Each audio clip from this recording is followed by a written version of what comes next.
are aroused. I haven't seen people so aroused in a very, very long time. Do not come. Do not come.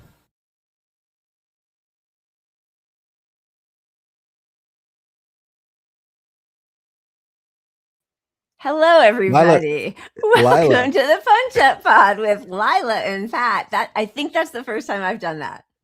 Well, you know what's funny is I was chastising you for being muted while I was muted. That was, I got to tell you, that is a very generous admission on your part. Welcome to our Sunday night shit show. Why should it go off without a hitch? That would be a first time. Cheers. It's a shit show. It's built into the name. And welcome. Yes, we have quality control is already off the charts. How are you? Happy Sunday, everybody. Yeah, I'm good. I helped my folks out. My dad's been taking his old car crapped out because it couldn't pass smog. So he bought a new car that's the exact same model and he's parting it out. So he's removed the engine, the transmission. Oh, that's cool. And my dad's like, 80. It's crazy, That's amazing. Good for him.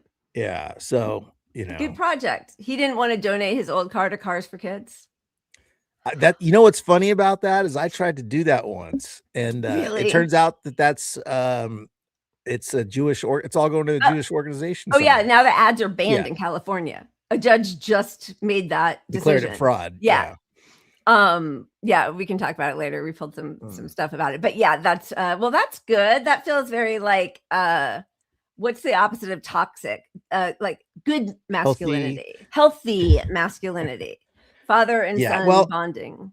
A lot of it is me making sure he doesn't kill himself because he, the older generation, they're just built different. It's like, did you die? Yeah. All right. You didn't die? Well, in my generation, we never.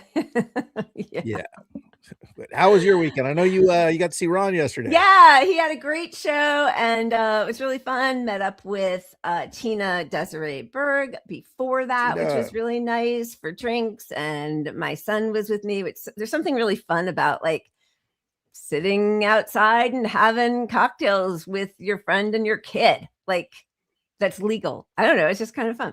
Anyway, and then Ron's show was great. And it was a lot of fun. I was correct in my prediction that I would be the sole masker in a sea of people, but the doubly frustrating part is that you're not just in a sea of people, you're in a sea of leftists. I know. Like these are all leftists. And I was thinking about it because I know you keep saying like, like we make them feel guilty because they know what's right. I think that they have now decided they are true leftists. They are the leftiest of the left, and we're crazy. Like whenever they decided to stop, that was actually the time to stop. And now we're just taking it too far. Because I don't see the other part of recognition in there at all. No, but I mean, that's a natural evolution. Like once you just buy into an opinion, you got to start backing it up and cognitive dissonance and everything gets ordered into your world of like, well, I didn't die, so I have survivor, bias. Absolutely. So that didn't happen. And I really want to eat and be normal, and believing my beliefs is the only way to do that. Yeah. So I think that's true. And like my health is my like mental health is also really valid concern and important.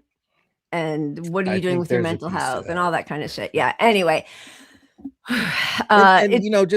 just while we're on that, I mean, I do want to acknowledge that we are at the lowest point of COVID. What's the word I'm looking for? I don't know, but infection rate, is the lowest it's been since the beginning of the pandemic. Yeah. Now that doesn't mean go to bars and be in people's faces getting COVID. It's getting still Hanta Virus. And also, if you avoid that now, it's a cyclical thing. There's 2 waves that come every year for COVID. The slower we can block the transmission by not being out there, we have a chance to lower the next wave. So like, don't just go nuts thinking it's over or something. It's like, now's the time to curb the next wave a little bit. Absolutely. I totally agree. And also, a couple of caveats there is that we don't really know about the transmission because right now, part of the reason that we keep getting new variants is there is a certain level of just sort of like constant infection, but like it's at a low level, which allows the virus to mutate. So, and people aren't testing if they aren't symptomatic, or even if they are. And our tests, I don't even know if we've gotten updated tests for this latest variant, so like, no, I mean, the data we have comes from the wastewater. That's it, you know, which is pretty accurate, I think. So that's okay, so let us just remind everybody, please. Oh, I'm freezing. What happened? To like and subscribe and smash that notification bell. And we should get to our cheers. Let's get to our cheers. The people are not having it. The people are not having it. Will anybody listen to the people ever? Who knows? But the kids are fed up. This is at the University of Arizona, the graduation speech given by ex-CEO of Google, Eric Schmidt. Here we go. Architects of artificial intelligence. Interesting.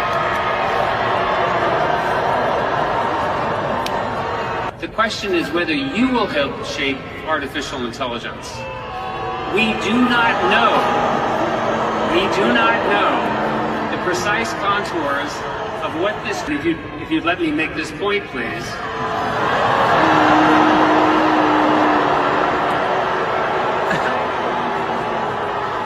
Choose a diversity of perspectives, including the perspective of the immigrant, who has so often been the person who came to this country and made it better. We thought that we were adding stones to a cathedral of knowledge that humanity had been constructing for centuries. But the world we built, artificial intelligence that reflects those values, the world will be unimaginably better for it. I'll switch sides. You are surrendering your agency. We have only seen maybe 1% of what is to come. I'm very proud of this. If you don't care about science, that's okay, because AI is going to touch everything else as well. Whatever path you choose, AI will become part of how work is done. If you want to learn something entirely new and you want to have a personal tutor in any language for the cost of an internet connection, you can have it. You can now assemble a team of AI agents to help you with the parts that you could never accomplish on your own. When someone offers you a seat on the rocket ship, you do not ask which seat. You just get on. The rocket ship is here. Let me give you some advice. First, find a way to say yes. Listen.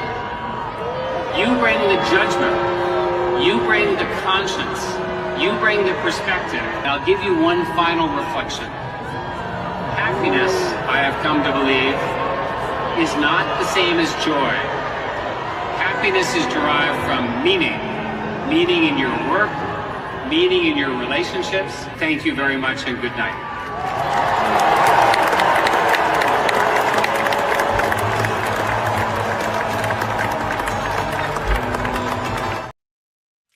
The audacity.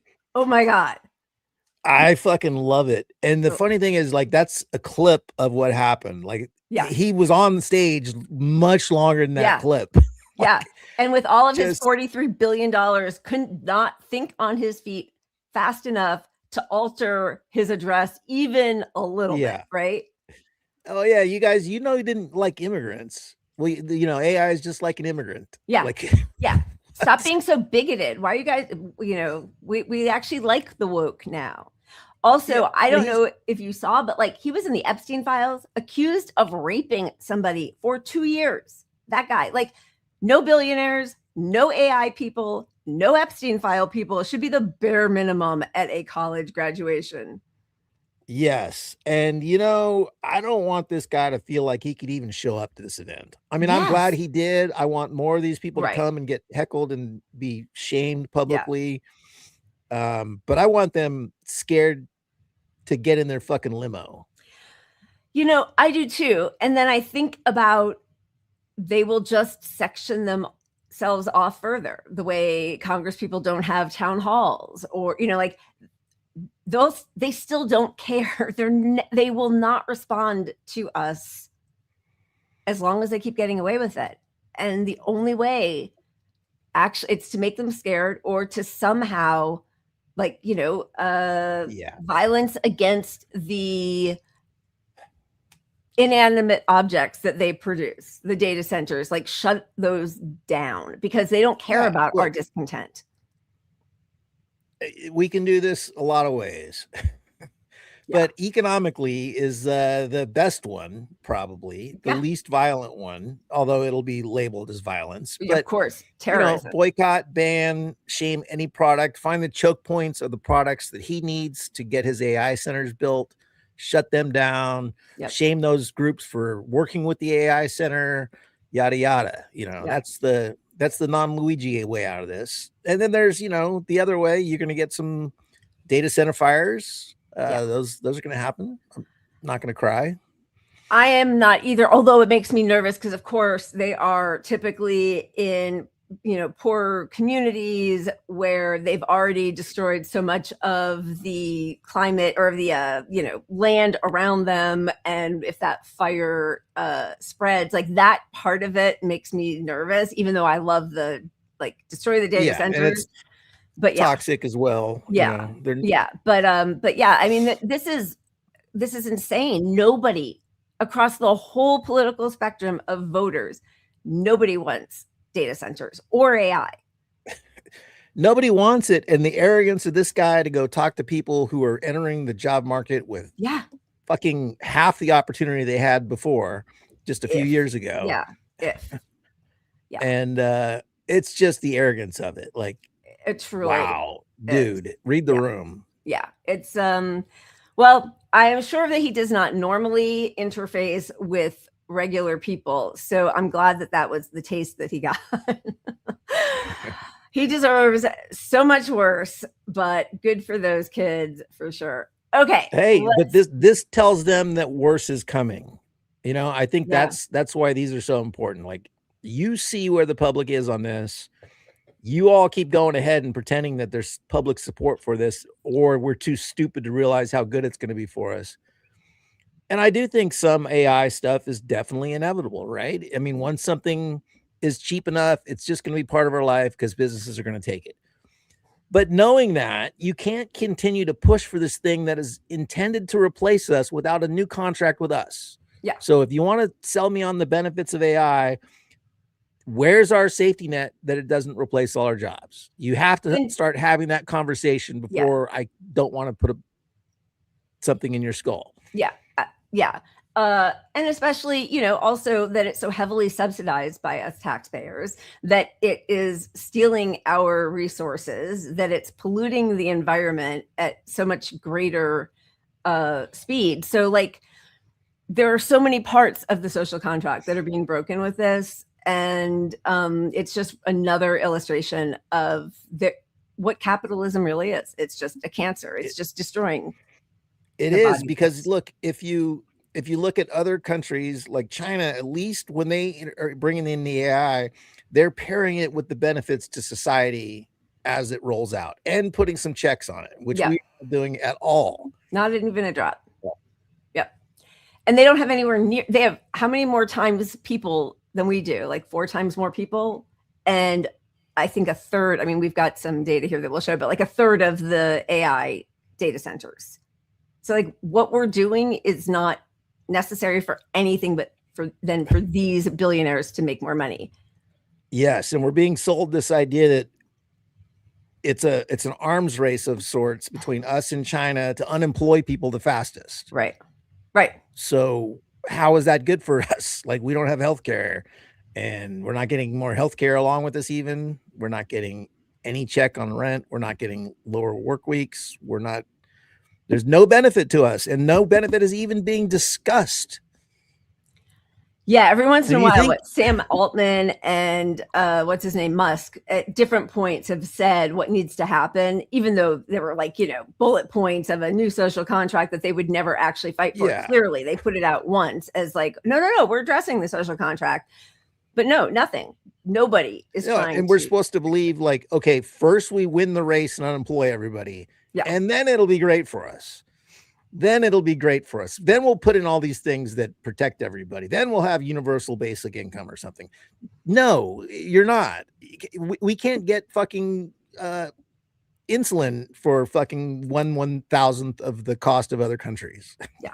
Yeah. Nobody should place bets on the generosity of the people in power and how they're going to help our society at all. Okay, right. let's spin because we will get back to the AI for sure.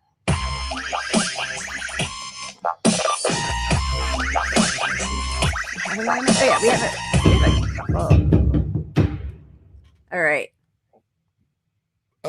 Jesse Wells, we didn't play that, did we? Let's do it. Yeah, no, I don't Every think day so. them get up and look on the TV, them read the newspaper, them want to see the truth. But them can't see the truth. Because the truth will not be found there. That is why the man said this revolution will be telepathic.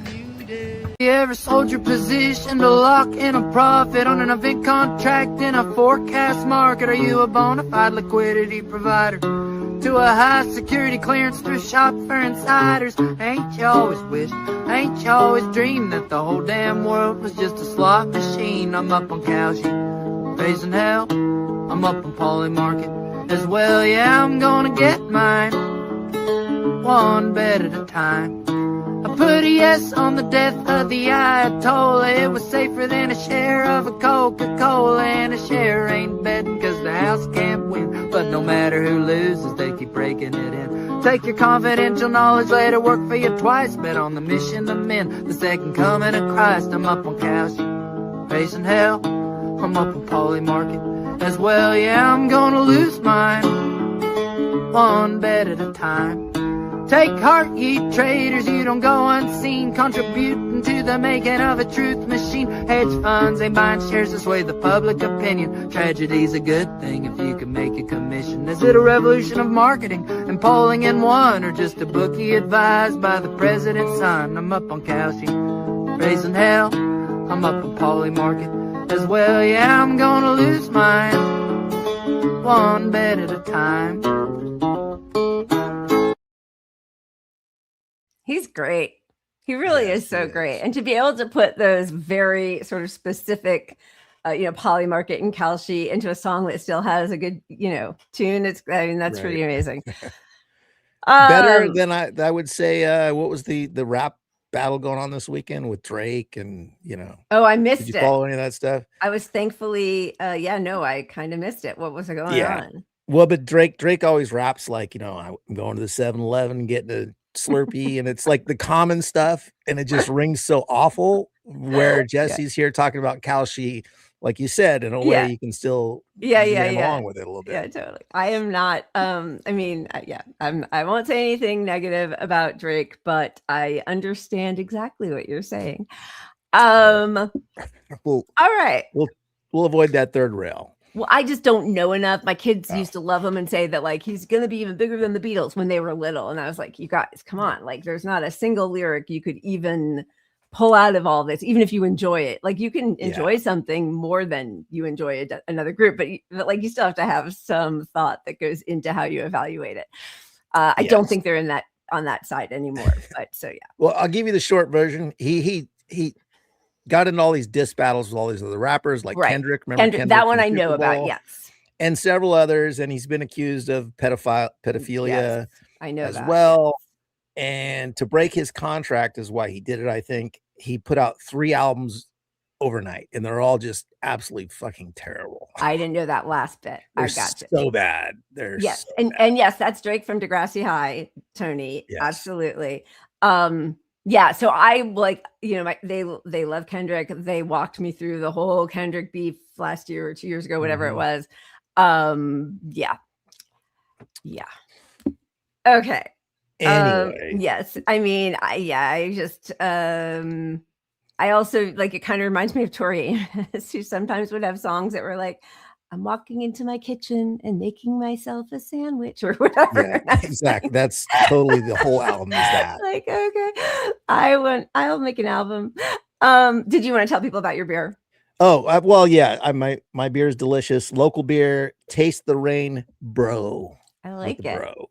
Also, it's got so many, delicious. I can't see exactly what it looks like, but so many different parts of blue that it's an interesting design because of the blue screen you've got there. It's magical. It's a fruity sour, imperial sour. So it's a high octane fruity beer. All right. I like it. What's the alcohol content? 8, which is not that high, really. I mean, for beer, that's pretty good. Yeah. Good on you, Pat. I'm drinking twice that level, but no, not really. 14.5, close to.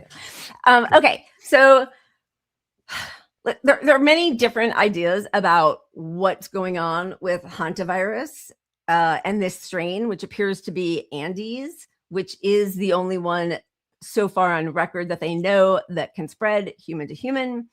And everyone should feel really excited about who has been put in charge of the U.S. response to it. Brian Christine, doctor, an Alabama urologist who was confirmed last year as Assistant Secretary for Health, once hosted a podcast called Common Sense, where he claimed COVID vaccines didn't prevent disease or transmission. It is amazing to me that in the year of our Lord, 2026, Andrew Kaczynski is writing those words, because the vaccines, while they did lower the viral load initially, do not prevent transmission or disease. But anyway, suggested George Soros and the World Economic Forum may have used the pandemic to shut down small businesses, which they absolutely did. Whatever you think about it, the response was horrific. Urged listeners to watch the debunked election fraud film 2000 Mules, and said he opposed abortion even in case of rape or incest. And also he had a podcast called The Erection Connection, because in his capacity as a urologist, he would perform penile implants and often showed the video of his surgeries on his podcast. Yeah. So, I mean, look, there's a lot of takeaways, but the main one is the guy was a dick doctor. Yeah. More or less. And doesn't believe vaccines do anything. He thought he's a scamdemic kind of guy. Exactly. You know, the whole way through. And he's heading the response to Hanta virus outbreak. So a guy who doesn't really think, he's not the head, but he's a integral part of the Hanta virus team. He is kind of the face of the response right now from the US, where decisions like no quarantine for the repatriated American cruise ship passengers who are arriving in Nebraska, that's just insane. And they keep pushing this idea that it's not contagious if you are asymptomatic or pre-symptomatic. They don't know that. And then they say it only transmits through with human to human, very close, prolonged contact, which is also inaccurate. So no quarantine, no masks, and no real knowledge about the fact that it is aerosol. Right. And the maggots and the anti-vax and the anti-COVID, the COVID denialists, they all cheer this guy because they're like, you're not doing it to us again, guys. No lockdown. You're not going to make us. Yeah. But here's the thing. If you don't want to lock down, the easiest way to do is responsibly contain it from the ship. Like we're talking about a group of people you can easily quarantine and stop. That's it. And instead, we're just going to create this situation that lets it rip. That's what we're working on right now. So here's the thing about that group of people on that cruise ship. They are a group of people known as extreme travelers. And in order to be part of this very, expensive club, I think you need to visit, is it 100 or 150 countries a year? I might be, no, it doesn't have to be a year. I guess it just has to be over 100 countries. So that's also really worrisome, right? Like that is what gets them off, is traveling all over the place, jetting around, and they were left free to go wherever they wanted. I mean, I don't really understand why some people were allowed to get off and some people are in quarantine. I guess the quarantine was voluntary, but you know, we talked about the video of one of the guys who's been sort of chronicling things on video and, you know, posting them, that after he tests and gets his negative, he puts on a surgical mask to go out to show the nurses, you know? So like, yeah. And I don't even know who it was, but somebody commented who's a very doctory guy of sorts, you know, he's like, and he brought up well, it's a very different virus, any droplet size. And it's like, no, you're still missing the whole point of two-way transmission and prevention. Like, how did you not learn this basic fucking lesson of there's electrostatic features to a mask, that the droplet size doesn't matter. And, you know, the blues have the big old openings in the side. That's the whole point. So like to not get that after all this time, and this guy's presenting himself as the reasonable person in the room, trying to explain why it's okay that they were wearing the blues because it's cheaper that way and blah, blah, you know. Always. Well, you want to save money. In a situation where people could possibly get mass infected with a virus that has a 40% death rate, you should save $1 on a mask. Yeah, and that's the thing with all this. Err on the side of fucking safety. That's what you want your government to do. Like, yes, when it gets down to us and you don't want to lock down, you want to be that fucking asshole. Right. Fine. But you are the one who should want this the mostest. Right now. I like even Amy Goodman, and I don't know really how she was with, you know, at the beginning of COVID, because I wasn't watching her like daily at that point. But she had somebody on and you know, oh, well, it's not, you know, like it feels like what they're actually focused on is calming everybody down. Well, that's not actually useful. Like give us the facts and then we can decide how calm we want to be, but don't lie about it and say that it doesn't spread human to human or that it's only droplets, which by the way, just, you know, droplets always become aerosols. The droplet invention was political science, an example of an oxymoron. So this is at a hearing in the UK on the handling of the COVID pandemic. Is there any scenario or situation where someone could produce a droplet without also generating significant amounts of aerosols? This woman asks Professor Clive Beggs, and he says, no. So this virus, which is airborne, just like COVID, should be approached with a lot more care and not just let these people traipse off to hundreds of countries who have just seen several of their cruise mates die. It's insane to me that this is happening. It's lunacy. And you know, I will never stop being mad at the leftists that minimize COVID, because that's how we got RFK Jr. That's how we got this guy. That's how any of this is acceptable, because there's no left pushing back on it. I mean, it is truly unbelievable. And I do want to say, yes, what we know about the virus, it's probably going to be contained. This is probably not going to be COVID that kills us at 40% rate, right?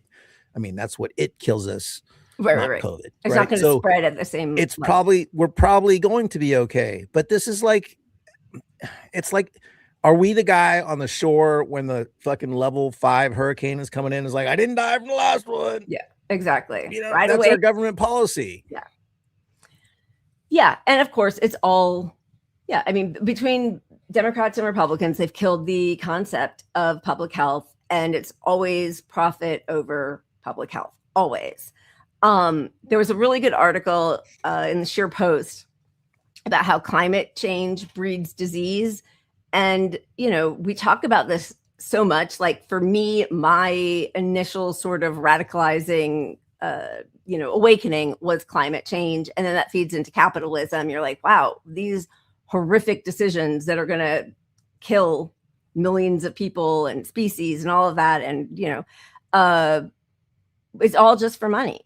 And once you key into what capitalism is and how it's just a death cult for them to make more money, it's like you understand everything so clearly. There's no like, oh, it's just hard, we can't really do because no, it's just because you want more money. You value money over life. That's it. Yeah, but I think a lot of the left takes that lesson too far in a sense. Like because you believe that all of science is after our money. You know what I mean? A lot of these people, they're like, I don't want to trust vaccines because big pharma is just trying to get rich on this. Right. You know, blah, blah, blah. Like we have to keep some sort of level of just what's the truth. Like, yeah. I mean, unfortunately, there are doctors and scientists who really blurred that line by, politically aligning themselves with one party or the other, and then both always aligning themselves with capital. But like, if you go to the Lancet, the British Medical Journal, Science, Nature, if you go and you see peer-reviewed studies where they have to show their methodology, where they have to reveal any possible conflicts of interest, where you get to see the numbers of people, the control group, like all of that, that's science. Well, exactly. Is not. And that's why we're not the conspiracy theorists. We're not the panicky, worried people. We're the realists that know what's going on. Right. And to lose so many of the left to just like all of science is bad and capitalist or something in their minds. Yeah. It's like, yeah, it's really unfortunate. It's really too bad that there isn't somebody with a big platform who pushes back on that on any level. And, somebody like Fauci and Ashish Jha and Dr. Leanna Wen, like they destroyed the idea of a scientific approach and a public health policy that was not incentivized by or that wasn't somehow degraded by like, how is this going to affect the economy? Like overnight, if Hassan Piker started being a COVID realist and wearing a mask and advocating for it, it would change everything. Like it really would. Somebody at that level, you would get tiers of podcasters below him in his orbit that would go, you know what the fuck? This is good for us economically, at least. It's not the third rail to not make money on our podcast, kind of thing. Yeah. Well, I will tell you that I was at an event where he was. It was an event to introduce people in Los Angeles to Dr. Abdul El Sayed, who is an epidemiologist. And once again, I was the only person wearing a mask and standing outside as Dr. El Sayed gave his speech. And I, told him I was going to be standing. I introduced myself. He was very warm. I said, I'm really sorry, but I'm not going to go inside when you give your speech because, I don't want to get COVID. And he's like, oh my gosh, don't apologize. Absolutely. And I'm thinking like, why aren't you talking about it? But I don't know. It's just really. It became the third rail in politics. It's just crazy to me. And yeah. So anyway, the climate change, corollary or overlap with disease is something we all, have been told about, but this particular cruise ship sort of brings all of the different aspects of why these, viruses are allowed to spread into one sort of crystallization. So this is before anyone boarded the MV Hondius, the conditions for an outbreak were already forming across the landscapes where climate disruption, rodents, and human activity increasingly collide.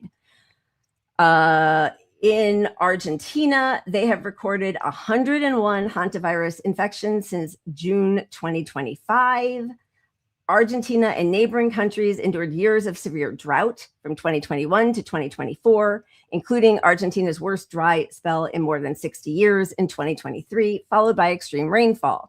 Those back-to-back extremes are precisely the conditions that push rodents into closer contact with humans and cause their populations to boom. Then, once they knew that people were infected, they still allowed them to keep traveling. They had not found the source of the virus, but the first known patient became ill on April 6th, died on April 11th, and the ship kept sailing.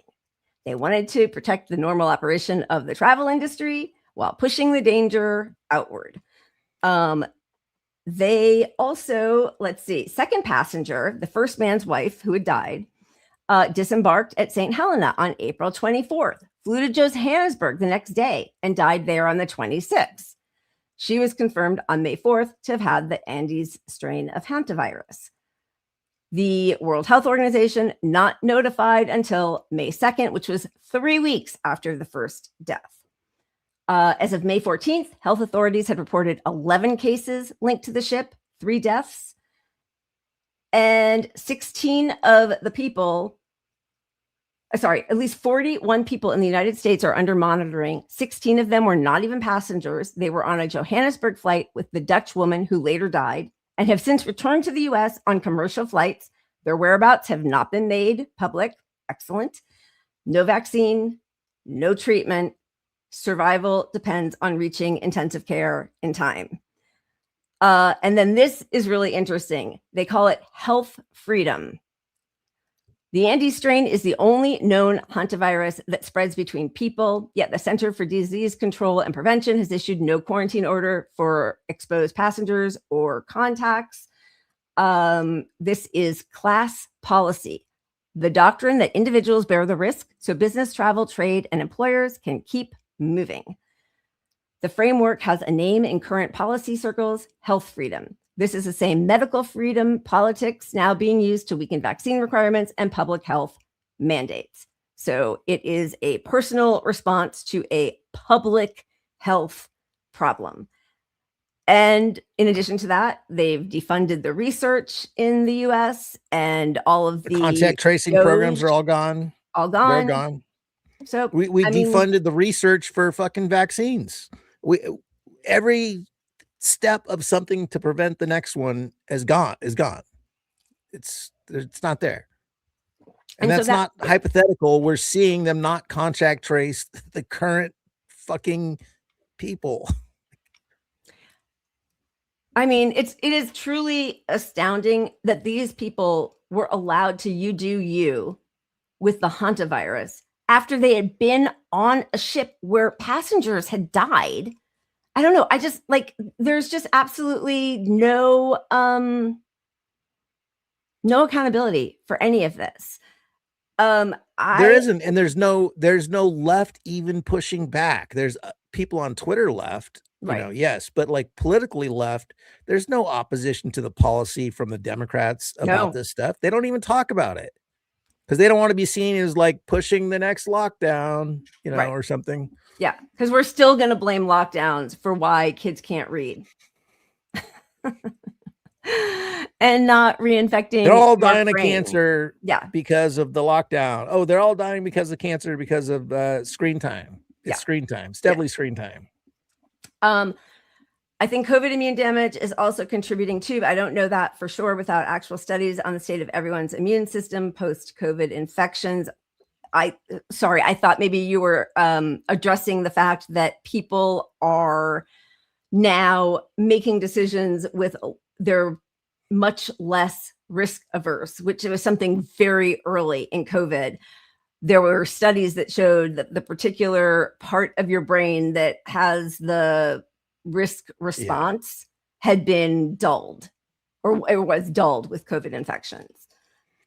Which I can verify from my boss getting COVID 27 times or whatever and driving around. His driving got just crazy with COVID. It's a direct correlation I saw every day. I'm like, I'm not even going to, I'm a dangerous, I do electrical shit, which is a dangerous job. Right. But driving in the car with him was the most dangerous part of my job.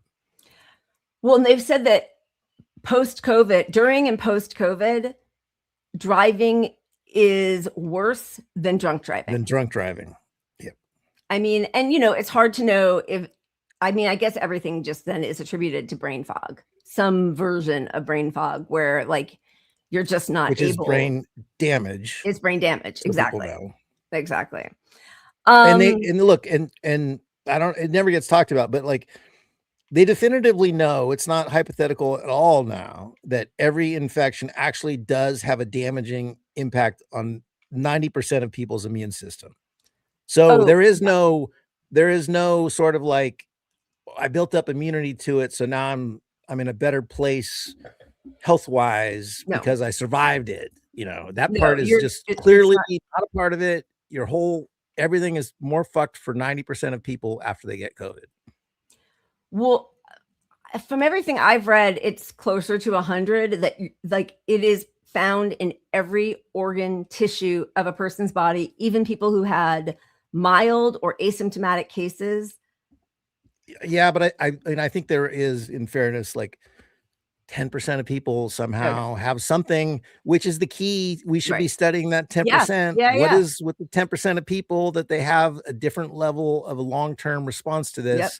That's where your answer is to this stuff. Yeah. Yeah. Because a lot of people, especially young people who did not have severe cases in the acute phase, still then will go on to have a heart attack or a stroke. Right. So like, which will never get attributed to COVID. No. And it's all the jab. It's the jab. That's all you hear. Oh, did you get the jab? Anyway, that is the state of our public health awareness and control in the United States. And from the looks of it, you know, the World Health Organization is also just sort of trying to tamp down panic. That's the big fear. That should not be their, I mean, yes, it should be their concern, but not to lie to get there, to tell people the facts so that then they can move forward with knowledge. And then you aren't as panicked, right? Like if you understand how to move forward. Yes. And this shouldn't be a panicking situation, but because we have a dick doctor who's a conspiracy theorist who doesn't believe in fucking vaccines, quarantine people, yes, tell us about it so we can put pressure on this government to have somebody in that position that's at least responsible in the capture and kill with with disease part of this. And if you're a fucking don't lock me down, my freedoms kind of guy, you should want that too, because that's your way to not get locked down. Like, contain it. Yeah. I mean, what a world. What a world. Let's spin. Spin that before we move on.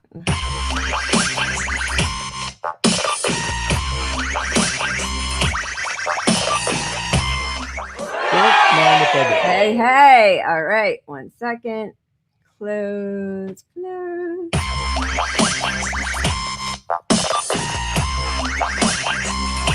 All right. Some lulls. We got some lulls. Did we show any of these? I don't think we did. I don't think we have. All right, we're at war. Jason Salmon. I love watching your TikTok, which is next level. Clearly, that's expressed by my 13-year-old son. No, God, please, no.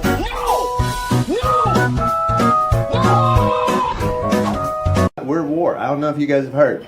Because it's been over like 5 times already. I don't like that we're at war, of course, but I don't like that we're at a war that the president's like, I just went with my gut.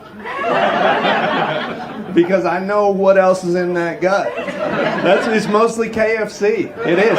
This is the first war in history started by a colonel. That's right. I don't like that. I don't like that our health is being determined by a dude that sounds like lawn equipment. I don't like that. I don't like that somebody heard him talk and goes, that guy needs to be in charge of researching lung cancer. For sure. That's our guy right there. I don't like that he's starting a podcast. I don't like that he heard his own voice and thought, podcast. That's insane. That's insane. This is a dude who went into a hot tub with blue jeans on, and that podcasting is still the dumbest thing he's ever done. He just doesn't want anybody vaccinated. He's slow-rolling non-vaccinations. He changed like the whole pediatric vaccination schedule, and then like all the pediatric doctors are like, no, don't do that. And you're like, who do we trust? Do we trust the doctors who spent years studying pediatric medicine, or do we trust the lawyer whose own throat is trying to get him to stop talking? It's a conundrum. He's great. He's great. That's really funny and sad.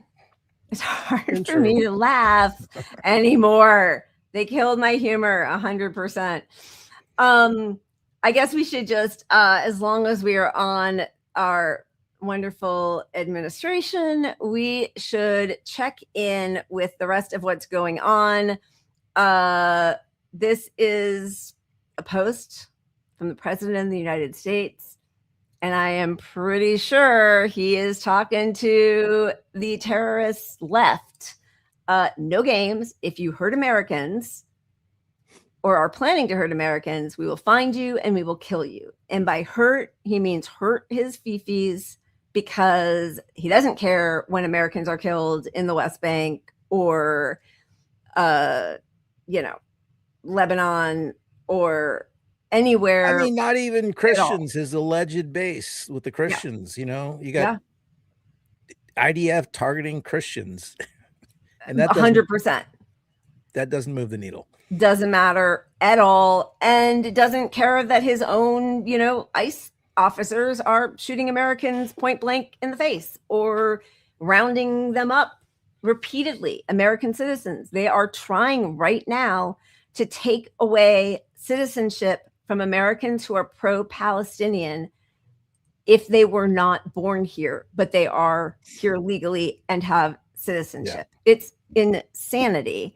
And I just want to say, I think how we kind of predicted, I think we're due for another wave of ICE coming through, right? Because they calmed it down for a while, which we said, this is probably temporary, because they do want to use ICE to create fear and affect the midterms. Right. That's going to be a piece of it. And we're getting closer to the midterms. I think we're going to have ICE spark back up. We're going to have some. I don't believe there will ever declare martial law to affect the elections. It'll be more localized. Yeah. This state, we need our guy that's the MAGA guy to get in. Right. So, around that area, there's an outbreak with an ICE incident. Right. I mean, they're talking about having ICE at polling stations. Yeah. And, I was talking because, I was talking with Tina yesterday. And so last week on Sunday night, somebody wrote in the chat, Tina was arrested, and I hadn't talked to her for a week. So we got off the show and I wrote her. I thought that it had just happened, and I didn't hear back from her for a couple hours. So at 1 a.m, I wrote to Jordan to say, have you heard from Tina? I heard she was arrested. I hope your phone's off if everything's okay. But, because he's on the East Coast. And he wrote me back, well, she was arrested on Friday. She was telling me she was there so it had happened before. She was there for a May Day I think it was for May Day protest.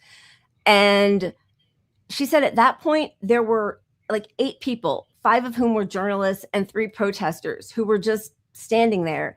And the LAPD kettled them, brought her ACLU lawyer and the guy who last year, if you all remember, she was hit with a less lethal, as was her cameraman, whose leg was hit, had to have emergency surgery. And the doctor was like, no, less lethals are still lethal. And if we hadn't taken that out, that piece of shrapnel could have exploded inside of him. So all of it's bad. But it was LAPD. It wasn't even ICE, but they are all cooperating. They cooperate with each other in Los Angeles, which is a blue city in a blue against state. Clearly marked journalists at an event that is not remotely violent, because you got 8 of them. Yeah. And 40 cops surrounding them. So I know that we don't hear about it quite so much, but it's still happening everywhere. I mean, there was just a video that we pulled where a man starts having a seizure in his car as ICE is grabbing his child, his baby, away from him. There was just a case. I mean, this is so horrific. A mother was deported. She begged that her 2-year-old could come with her. The ICE agents wouldn't allow the 2-year-old to go with her back to her home country, but forced her to leave. The 2-year-old was then given to the abusive uncle who beat him so badly over the course of a month and killed him. So, like, coming for anybody hurting Americans, like, these people are part of our fabric. They are, like, and a lot of them are, even if you are such a disgusting, xenophobe, they're married to Americans. Their kids are Americans. Their friends, their customers. Like, it's horrific. Immigrants make America great, people. That's right. And I'm wearing my Chinga La Migra shirt. And in California, the governor debate is all up and running. And look, I'm not telling people who to vote for who you want, but Becerra is the guy that the Democratic Party is trying to push now. Who's the guy who's like his number one person is campaign finance, grifting, stealing money from everybody. Just admitted in court. Right. So that's them. Rising star. Yes. And this is after the last person they pushed, which was Eric Swalwell, which they all knew was harassing staff, sexually assaulting staff and or raping. Who knows? I don't know.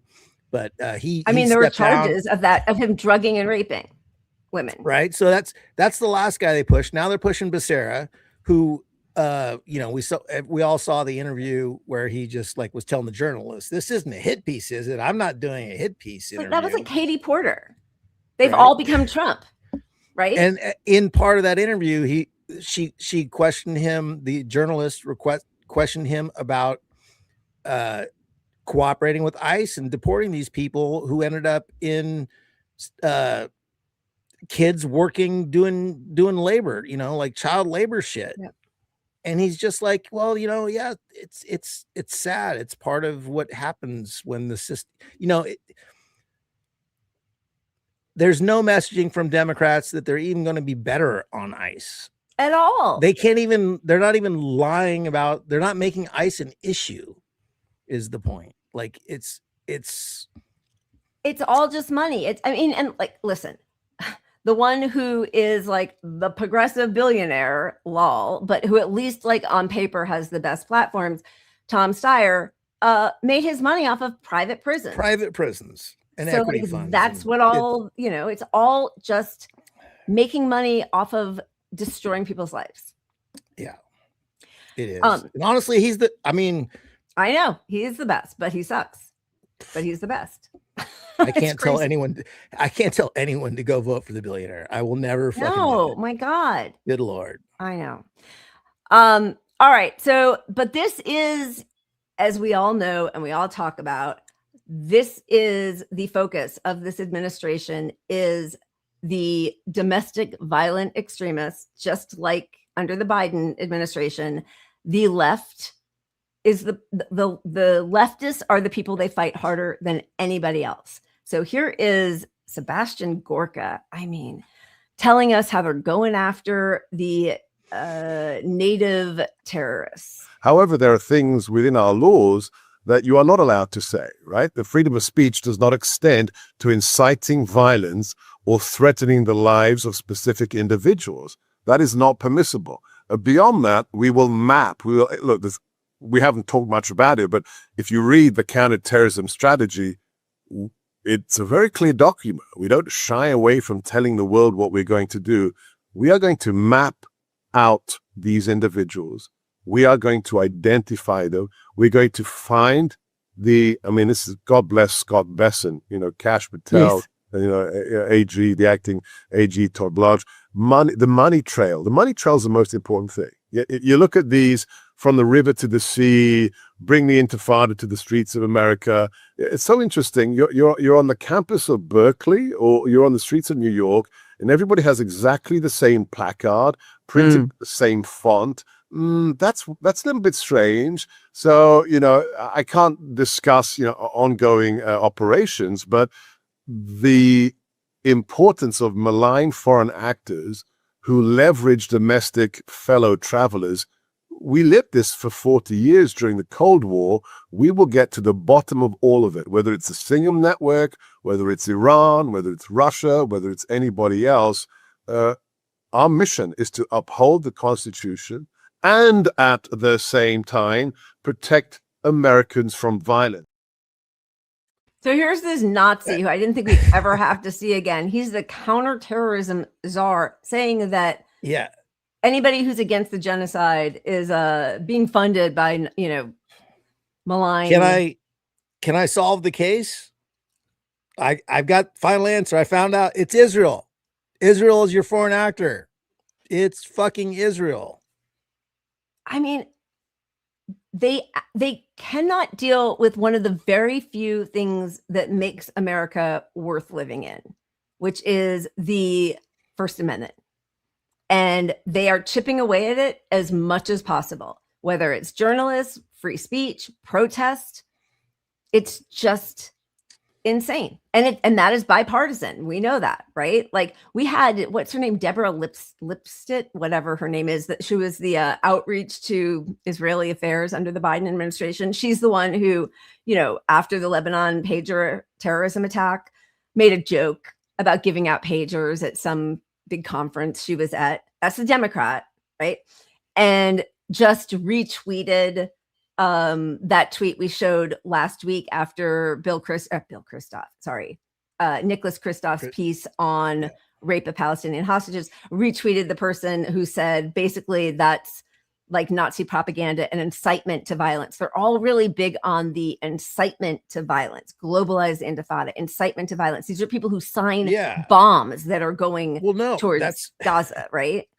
That's it, because like our show at some point will be inciting violence. That's the point. It's like when a little platform like ours gets shut down for inciting violence, well, now anyone who wants to actually make a career out of podcasting or news media or leftist, like they got to watch that, because that's paying their bills. Like it's not paying our bills, but I mean, it's buying my beer. So thank you. It is buying my beer.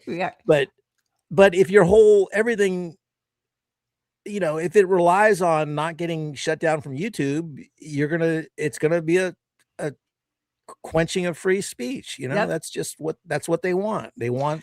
Yeah. Well, and it's also why, like, I mean, Chris Hedges had everything shut down on YouTube at one point, and I guess he hadn't, I don't know how, but like he didn't have it all downloaded on a separate drive. So, I mean, we obviously have been doing that from the beginning, but, a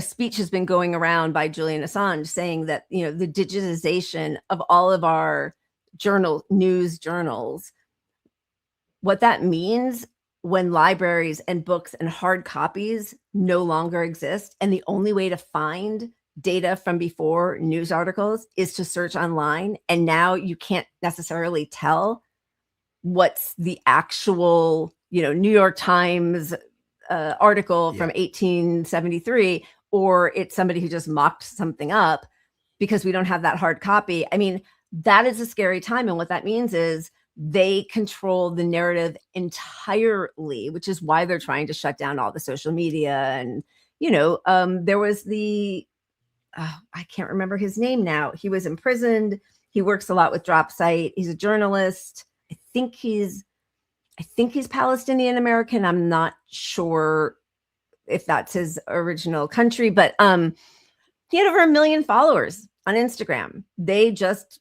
deleted his account. It's gone. And that is, intentional. They do not want anybody to counter their narrative. And to them, that's terrorism. It's insane. 100%. And the thing is, even when you don't know, like, oh, here's this thing that happened and we can report on it that this guy lost 1 million. Well, we were hitting 500, 600, 700, 1,000. We were pretty regularly. And then a switch happened and we're now back to 2 and 3 like we were before. Yeah. And look, maybe I was drinking too much and wasn't on my game 7 or 8 shows in a row. Sorry. But it's not natural. That's my point. Yeah, I agree. There's some very severe limitation and suppression of leftist views now.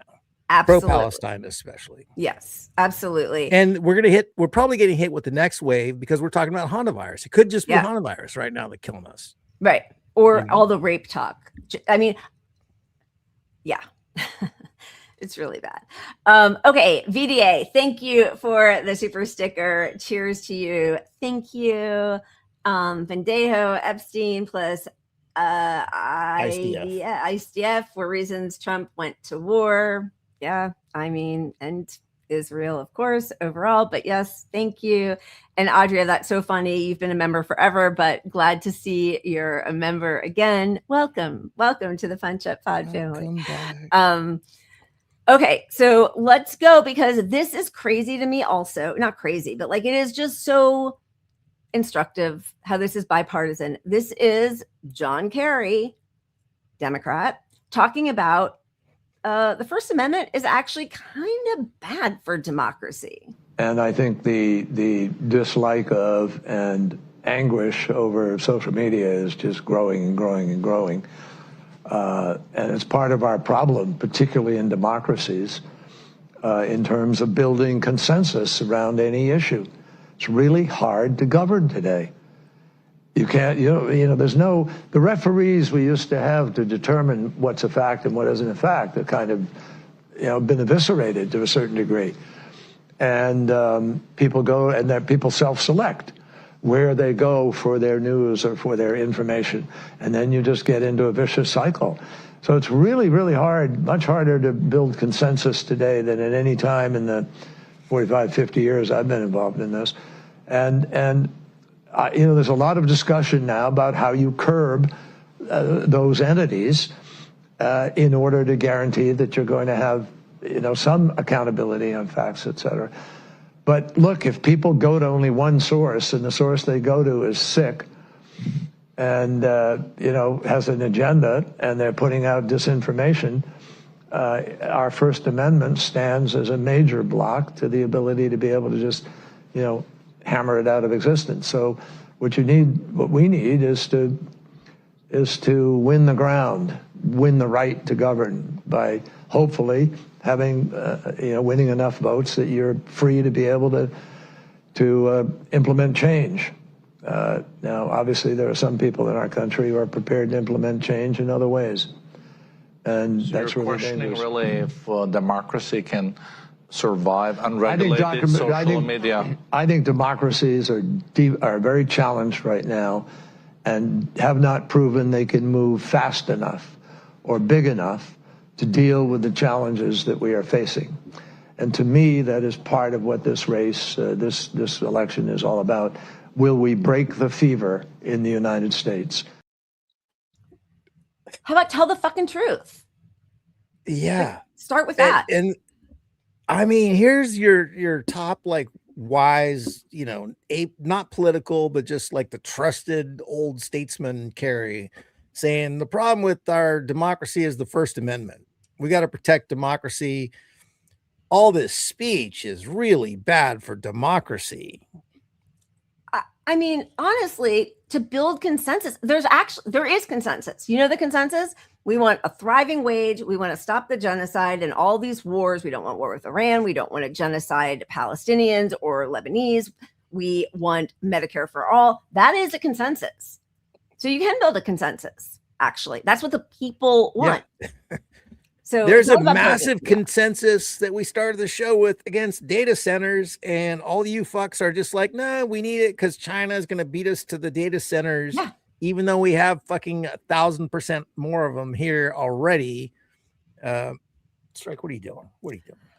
But thank you, Justin. We love you guys too. Thank you, member, for 19 months. I actually even think it's been longer than that, but however they compute it. Thank you and cheers. Yeah, so that's that's your Democrat who, as everybody is pointing out, ran the horrible campaign in 2004, and somehow managed to be like outflanked militarily by a guy who never even served in the military. But okay, whatever. It's crazy. Okay, so that is let's just go back to other developments. The Golden Dome is Trump's new project. He wants $1.2 trillion to deploy and operate a Golden Dome missile defense shield, which would still likely fail to stop an all-out attack, just as Israel's Golden Dome clearly was not, didn't help them against those initial strikes by Iran. So that is interesting. The fallout with this, with RFK's staff last week, 2 members of his staff quit. His chief spokesperson resigned last Wednesday, citing irreconcilable differences because of the effort to advance electronic cigarette flavors that could cause children to become addicted. The Maha Brigade wants to bring back those lollipop flavored vape cigarettes. And then Rich Danker left his role as Assistant Secretary for Public Affairs a day after FDA Commissioner Marty McCary, I think that's how he says his name, officially stepped down. So that's 2 people who have just left the purview of RFK Jr., who, as that comedian said with the raspy voice, is trying to get kids hooked on nicotine and vaping even earlier with the flavors. I mean, it goes so much deeper. Like when you see that they're bringing back asbestos and they're like glyphosates, or which is Roundup, which is the most cancerous shit on earth, is coming back. They're fucking spraying our forests right now and all these open areas with all kinds of crazy ass chemicals. And like, if you bought into RFK's bullshit because he was an environmentalist for 5 minutes, like, you're a useful idiot. You're being used to dismantle and deregulate everything. And any group that was like, oh, we could make another $5 billion a year if we just let kids have fucking tobacco lollipops. I mean, not what we're doing here, but like, that's what they are. I mean, that's what they smell like and taste like, right? Yeah. And also the data centers, it goes hand in hand with the data centers, which are polluting the water. So those regulations have been, decreased as well. All of the EPA regulations that helped our air, our land, our food, they are all just being, deregulated. And somehow when you say defund the police, that's a terrible thing, but you can defund your science, you can defund studies, you can deregulate protections. It's just, it's disgusting. And I'm sorry, but Strike tried to run off my blue screen. Literally had it in her mouth. Oh, that's trying so to pull funny. off the rails. That's hilarious. Yeah. That is hilarious. Okay. We also have Gottheimer, Representative Gottheimer, who, they're just so disgustingly racist. They're going to talk about anti-Semitism constantly on October 7th, but they can keep calling Rashida Tlaib a terrorist and make her apologize for saying Free Palestine and censure her. And they get bipartisan support for that. But anyway, Rashida Tlaib is forcing a vote next week to back Hezbollah, an Iranian-backed designated foreign terrorist organization that has American blood on its hands. Hezbollah killed 220 U.S. Marines in their barracks in 1983 and assisted the bombings of our embassies in Kenya and Tanzania in 1998. They are also responsible for the second deadliest attack on the Jewish people since the Holocaust in Argentina in 1994. And now they relentlessly target Israeli civilians with rockets in direct violation of their ceasefire. Hilarious how many Lebanese people Israel has slaughtered during this so-called ceasefire, and again, targeting journalists and medics. It's appalling. Hezbollah is evil. Kneecapping our ability to track and respond to their terror serves nobody except Hezbollah and its Iranian overlords. So she wants to force a House vote on the Lebanese War Powers Resolution, and he's basically just calling her a terrorist. I mean, here's the thing is the group of Democrats who, and I mean, obviously, she is Palestinian background and cares deeply, I think, for Palestinians and all of that. I do not doubt her allegiance to, people who are being slaughtered. But their inability to fully own the fact that armed resistance against an occupying force or a force that is trying to occupy you is 100% legal. And what they should start with is take away the prescription of terrorist against Hezbollah, Hamas, Ansar Allah. They're not terrorists. They are fighting against a terrorist state. That's different. But instead of owning that the way Norm Finkelstein did on October 8th of 2023, where he compared Hamas resistance fighters to Nat Turner or to the Warsaw Ghetto uprising of Jews against Nazis, that is the comparison to make. They have completely ceded ground to these lying, Zionist Islamophobes. Yeah. And the problem when you cede ground is what we just went into with Carrie, is that now all of us, we're just buying propaganda. We're just believing some bullshit because there's nobody saying what we're saying at all. So we're like the kids in the room who just bought some Chinese propaganda online or something. Yep. It's maddening because that is the way, that's why and again, I think it was when we had Andrew Perez on, who was at the time, he's a journalist. He was with The Lever. Now he's with Rolling Stone. And we were talking about rape at the time and abortion.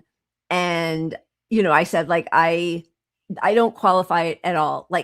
My feeling is on demand anytime you want it, because as soon as and it doesn't mean that I don't personally have ideas or thoughts or reservations, but as soon as you start equivocating, you give way to, well, if it is a beautiful life, then even if it's the product of a horrific act of rape or incest, two wrongs don't make a right. And which is what this, the head of our response to Hanta Virus thinks, right? So I think they make a really big mistake talking about October 7th in the way that they do ever, and saying of course Hamas is a terrorist, of course they committed crimes against you, of course.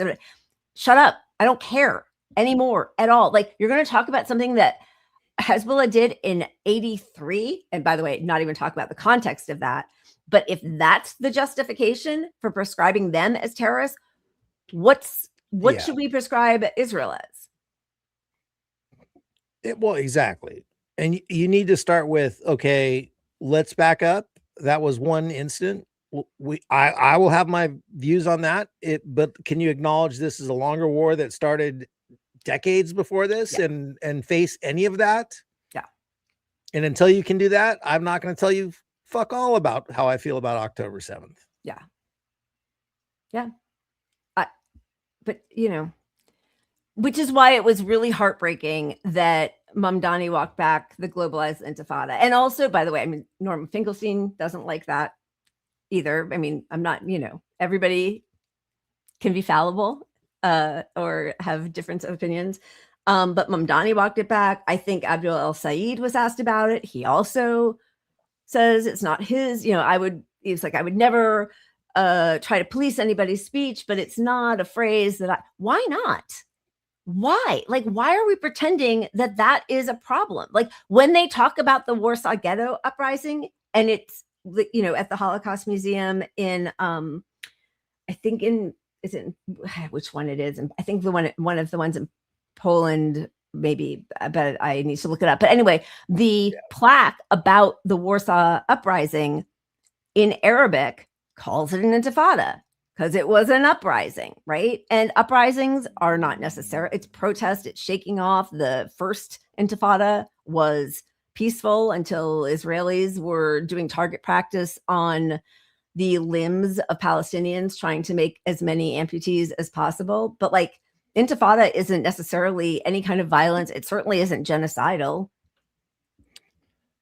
No. And considering Israel has broken every ceasefire ever. Yeah. That would be my starting point, is look, you're asking these people that have been caged in an open air prison for decades to work in some way with a group that breaks every single ceasefire ever. So they have no intention of an actual deal. They will never want any deal other than getting the land and kicking the fucking Palestinians out through death, disease, whatever. Yeah. And they're enacting their plan. And the world knows it. So if you're a politician, lean into what the world knows. The world knows we need healthcare. The world knows Palestine is fucking a country that should exist, and Israel's the bad guy. They know we're the bad guy. They know the Democrats are part of it. If you want to run as a Democrat, you got to run as, I'm not like these guys. Yeah. You know, I don't agree with that. It's a fucking genocide. Yeah. Not this Tom Steyer fucking half-ass bullshit either. I can't stand it, especially if you're somebody who says that you're not taking money from super PACs, you don't take money from AIPAC. What do you have to lose except for your integrity? Really? Like, just so you'll be the one person there in Congress. But as you said, like, if you give voice to it, that's contagious also. Courage is contagious, and truth. Exactly. And if you're Tom Steyer in particular, financially, you got all the money to counter any fucking thing put in front of you from the opposition. Oh, they'll spend $20 million more against me. You're a fucking billionaire. Yeah, exactly. I don't care. Like, that's not an excuse for you. If you're not in the right position on Palestine, I can't trust you on anything else. This class trader bullshit with Steyer. Okay, great. But give half your money away right now. Don't just have a long-term plan to give some of it away. Yeah. Like right now, pay for a program we need in California. Well, that's like, show how it could be done, right? 100%. Because investing however it's invested, his money's going to grow, right? Like every time that Bill Gates says he's giving away half his money or 90% of his money, and then his wealth has only expanded, right? Like, I mean, mostly because he gives it to his own foundations, which is also another loophole for those philanthropists. But yeah, it's I cannot imagine hoarding that kind of money and doing really, I mean, you know, he'll talk about different programs that he's set up and different philanthropies, but like, fix a problem. Don't do it in that way. Like, make a whole structure of it. Free healthcare for all Californians. Just do that. Look, well, your campaign ad should be, I just spent my fucking I spent $300 million on this thing that's helping California right now. Yeah. It should be, look, this ad against me, I wanted to run a counter commercial and spend $5 million on it, but instead I gave $100 million to counter his talking point to these groups in California. Right. And just clear your hands right there. I just, you know, hey, what do you think about that? Yeah. I bought your vote. I'm buying your vote. Yeah. Yeah. Yeah. Own it. Just own it. You've got all that money. You've got a lot of padding in there. Okay. Should we spin before we get to AI stuff? I think we should, because I mean, if we don't have a pup, people are going to be mad. Okay. Well, you might just have to call an audible. Well, let's see where it lands. Or Legos. People want the Legos more than yes. Oh, look, we landed on puppets. Oh, you can show a Lego if you wanted, because I think the only one that we have, I mean, it's good, but it's older. But you know what? We can do both. Let's do that. Let's show our art. Let's not cheat. We're not cheaters. Let's do our song, and then we can move on also to a Lego. So this is Kentucky coal miner Jim Garland. When was this written? I don't know if I have it. I think it's in the Chiron. But anyway, let's listen to this song. Every day them get up and look on the TV, them read the newspaper, them want to see the truth. But them can't see the truth, because the truth will not be found there. That is why the man said this revolution will be telepathic. We'll follow Comrade Marx and Comrade Lenin too, for they done showed us what to do. And we'll organize all the workers and try to battle through and build a socialist system for me. How about you? How about you? Can't you see the system's rotten through and through? It gives millions to the bosses, the capitalistic few, but enslaves the toiling masses like me and you.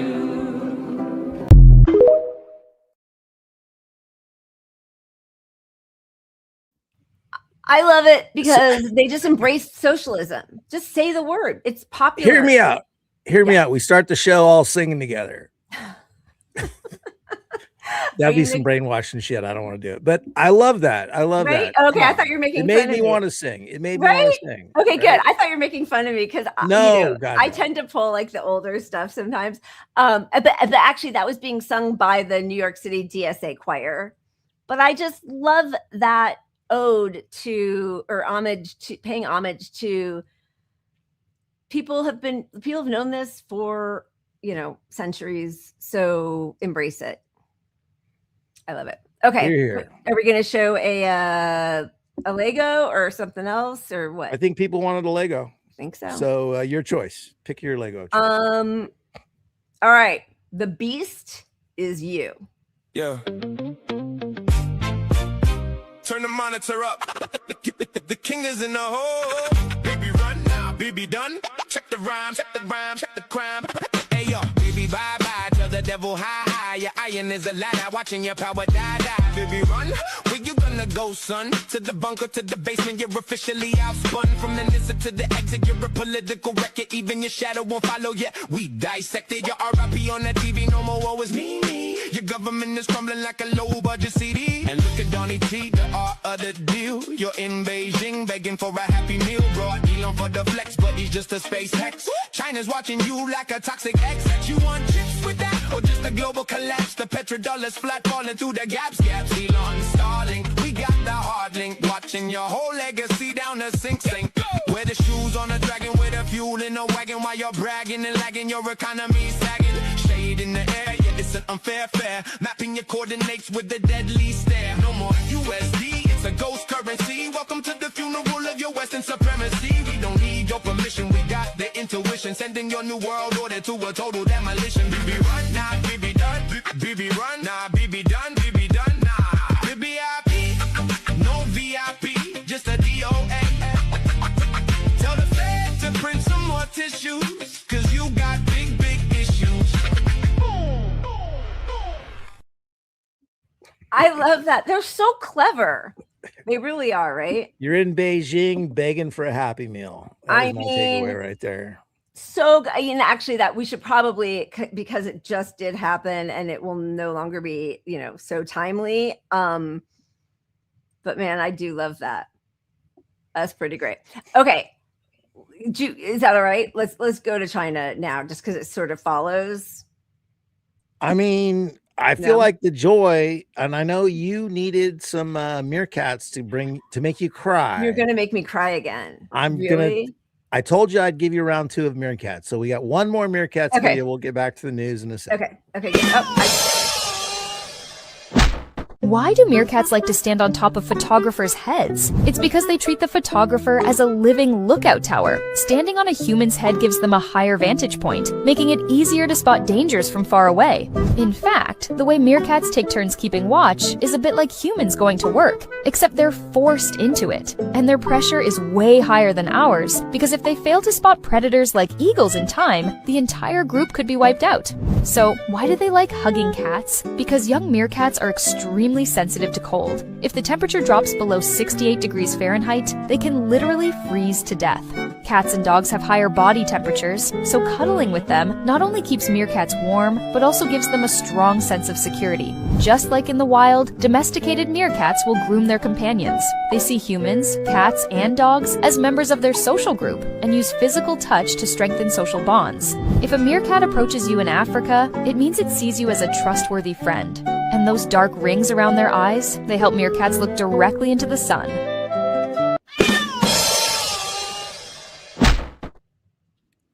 I love them. But now I'm sad because I am always hot and I do keep our house very cold. And oh boy.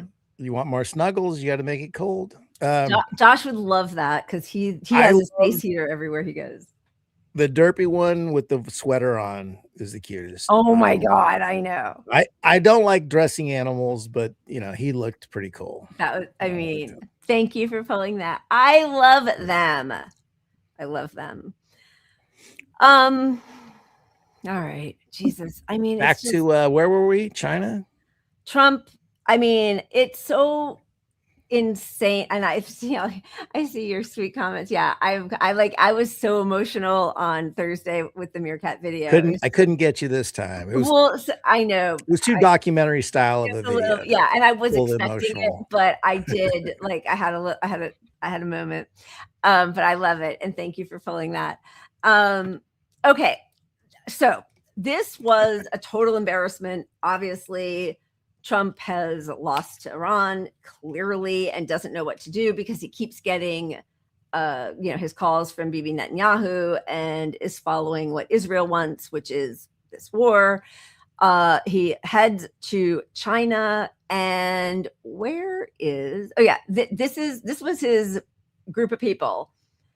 Over a dozen Western moguls came with him: BlackRock, Elon Musk, Tim Cook of Apple, David Solomon from Goldman Sachs, Michael Miebach from MasterCard, Ryan McInerney, whatever, I don't give a fuck, from Visa. Evil bastard. Exactly. NVIDIA, Boeing, Zuckerberg, and Cristiano Amin from Qualcomm. Anyway, so basically it's just like a billionaire, like, give it money grab. How can he get some deals for these guys at our expense? That's what's happening here. The art of the deal. The art of the deal. So the way Trump does the art of the deal is to be as unctuous and groveling and embarrassing as possible. This is how he spoke to President Xi Jinping. We've had a fantastic relationship. We've gotten along. When there were difficulties, we worked it out. I would call you and you would call me. And whenever we had a problem, people don't know, whenever we had a problem, we worked it out very quickly. And we're going to have a fantastic future together. Such respect for China, the job you've done. You're a great leader. I say it to everybody, you're a great leader. Sometimes people don't like me saying it, but I say it anyway because it's true. I only say the truth. And I just want to say on behalf of all of the great delegation that we have the greatest businessmen, the biggest, and I guess the best in the world. We have amazing people, and they're all with me. Every single one of them, we asked the top 30 in the world, every single one of them said yes. And I didn't want the second or the third in the company. I wanted only the top. And they're here today to pay respects to you and to China. And they look forward to trade and doing business. And it's going to be totally reciprocal on our behalf. So I really look very much forward to our discussion. It's a big discussion. There are those that say this is maybe the biggest summit ever. They can never remember anything like it. I can say in the United States, people aren't talking about anything else.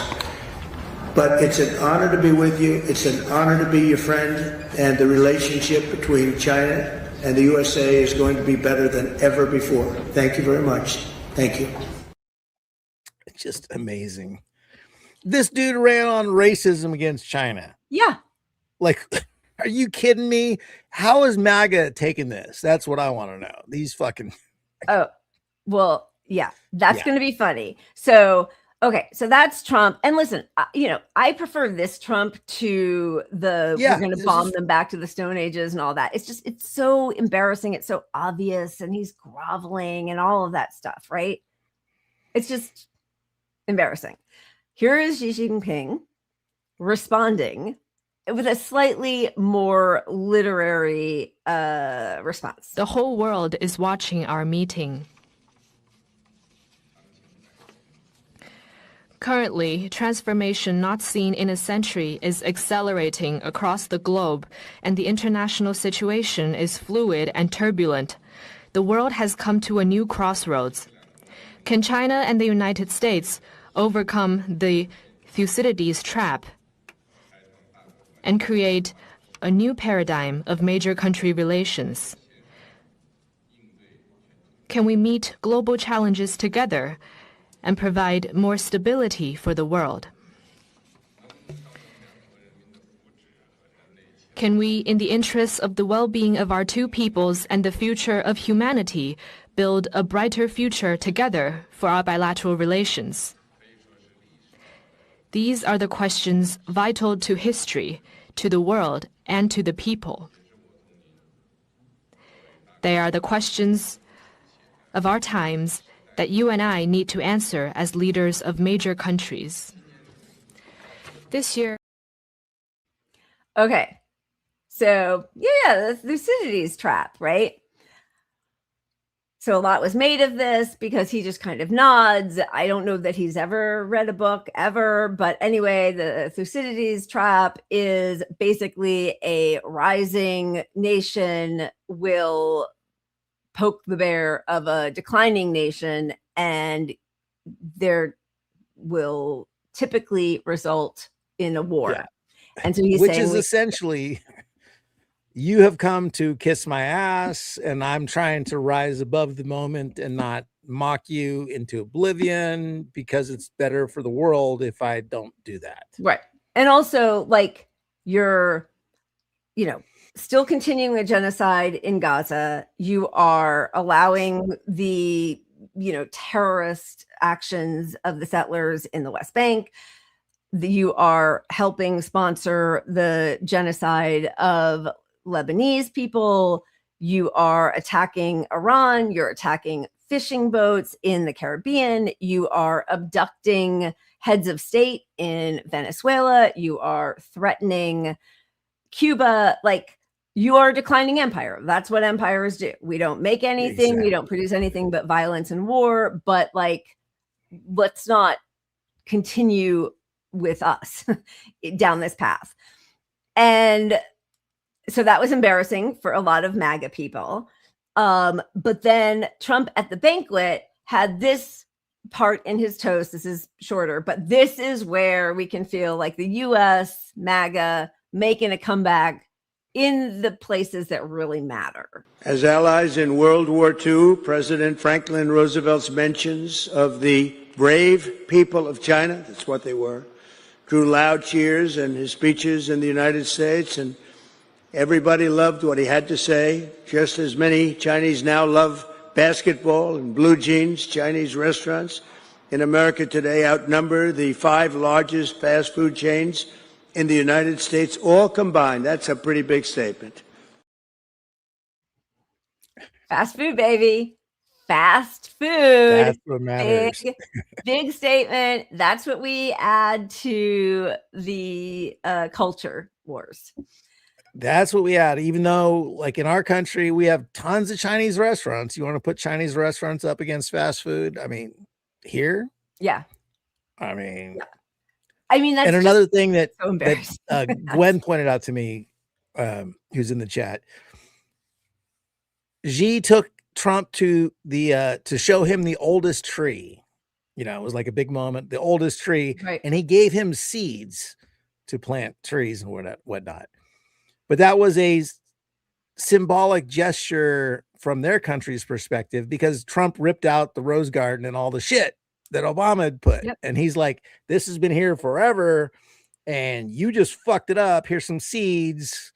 The symbolism is there. And also just the denial of climate catastrophe. And honestly, like, I know we've talked about this several times. Like, I watch a lot of Glenn Deason, and also like all these old generals or CIA people, and they're all as intelligent as they are in matters of war and strategic, nation conflict and all that kind of stuff. Well, I guess I shouldn't say all of them. It was Larry Johnson. I think it was Larry Johnson. It's like, we got to get rid of all of that, the Green New Deal crap. That's just holding us back. Well, China's not. And if anything, like the fact that, Iran can shut down the Strait of Hormuz, we should have some energy independence here. We should invest in renewables.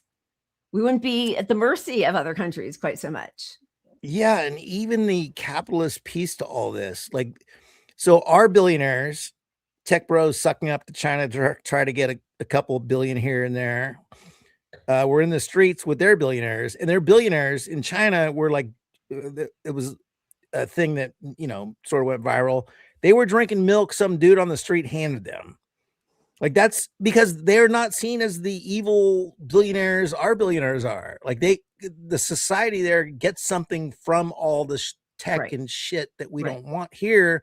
And the number one reason we don't want it is that we know it's bad for us personally. It's bad for our economy. It's bad for but they don't see it that way there because they're getting something from it, which is how technology should always work. It should progress society if it's added to society. I don't understand the short-sightedness of all of this. So it goes back to the COVID thing where, we showed Larry Summers of all people, 2 years ago said there is no amount of money large enough to grapple with what's going to happen to our economy because of long COVID.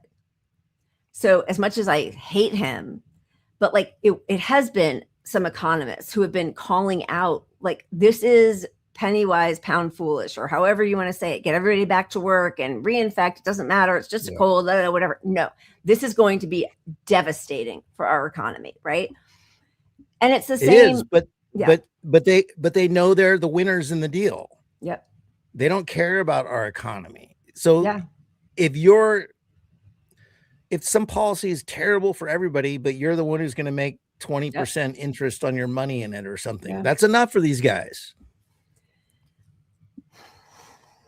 I don't know. I don't know how to solve it. And also, and I'm sorry, I don't mean to be like, is that really true? Again, because I did it with the 10%, 90% thing with the, wait, do they have billionaires in China? I thought that was prohibited.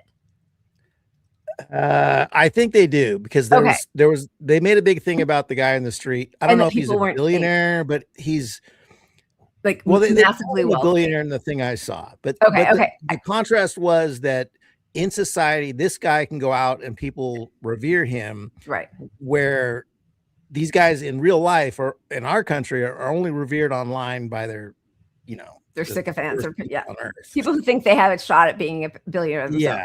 Yeah. But in public, they're going to get eggs thrown on them, shoes thrown on them. They're shit on in our country. And listen, this guy trusts drinking something, some rando in the public handed him. Right. Which in this country, Elon would have 10 people drink it first, and then he needs his poison, run into a lab, and then Yeah. Well, I mean, listen, and I don't want to pretend that China's a free society in any way, that they have freedom of speech and all that kind of stuff. There have been, major human rights violations as they have gotten to this place. So, I love Richard Wolff. I think probably, a lot of us have learned quite a bit from him, leftist economist, Marxist economist. But he was talking about, China has won, our capitalist society has produced where we are right now, and China has won. But I don't know that in the end, that's the final state, right? Because at a certain point, it can't just be that. One thing that they do, I think, really well is capital is not put above politics. So the political the political stratus governs with the idea of the whole nation. Well, obviously, they're doing a lot better than the people at the bottom. But there have also been the violation of things that I think we take for granted, being able to, until it's not, but free speech and the search engines not being. China's not a model for what I want, right? But they're illustrative of something of. It's all better than what we got here. Yeah, right. Exactly. So the idea that we have this magical system that's great, it's awful here. It's awful. Is what we need to know. And the freedoms that we talk about, we don't really have. And it's also led to pull yourself up from your bootstraps, right? So they have pulled, even though there is a despotic leader who doesn't have to be elected, he happens to be governing quite well because his objectives are different from the capitalist objectives. Anyway, I just wanted to say, because it does make me nervous sometimes when I agree with you. I think and by the way, on the happiness meter, when Chinese people answer those polls, and who knows, maybe they're also being heavily influenced, but they feel happier. They believe that they have democracy. They believe that they have freedom. I don't think anybody in the US right now feels happy or free.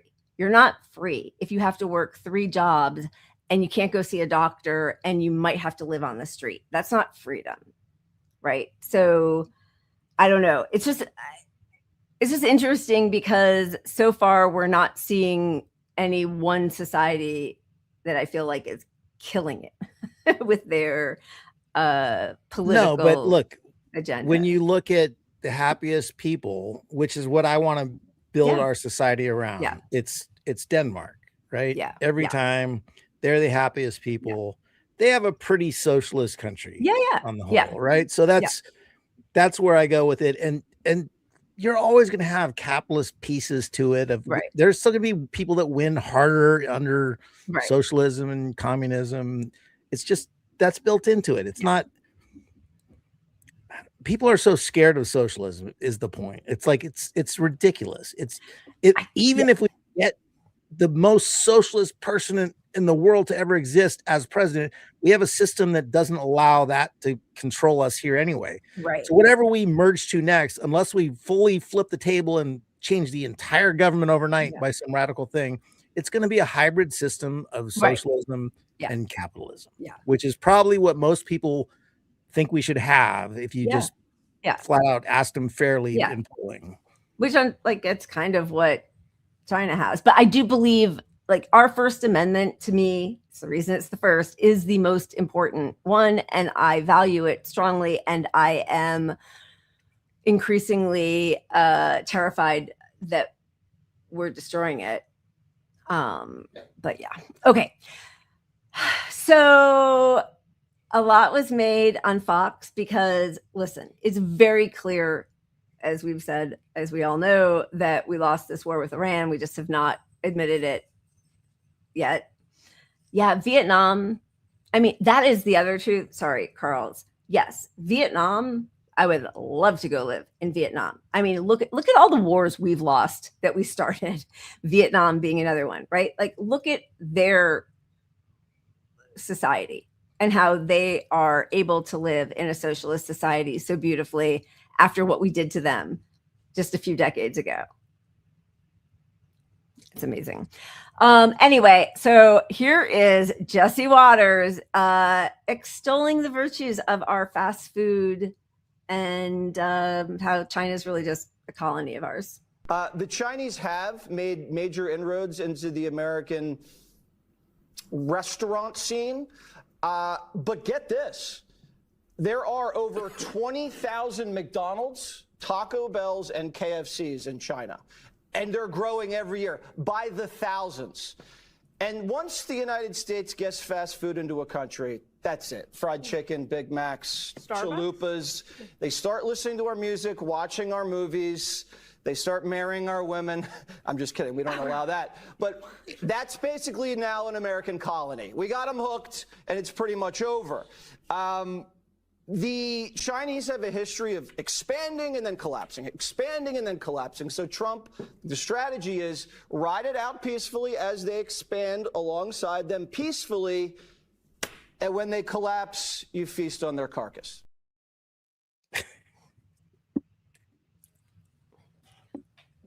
He is such a lightweight for Fox. I love that he's in this position. Yeah. Because look, this idea that they're, so he's trying to explain why Trump is kissing his ass. Right.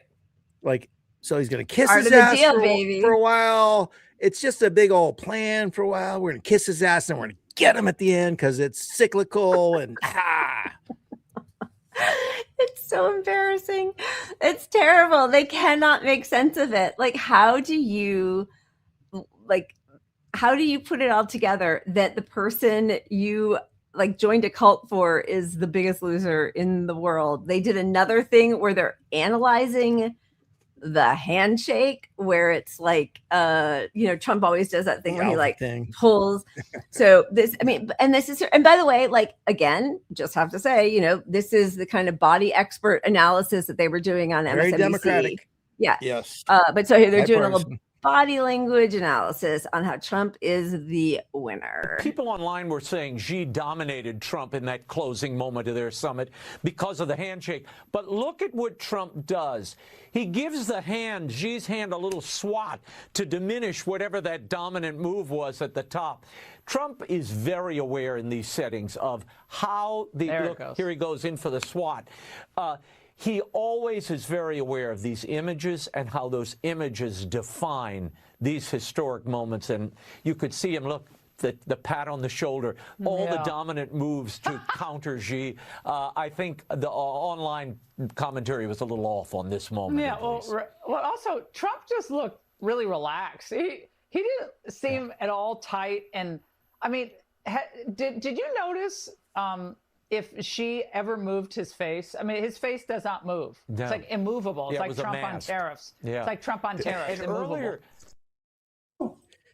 it's so pathetic. It's pathetic. Oh, okay. Like, look what I've got.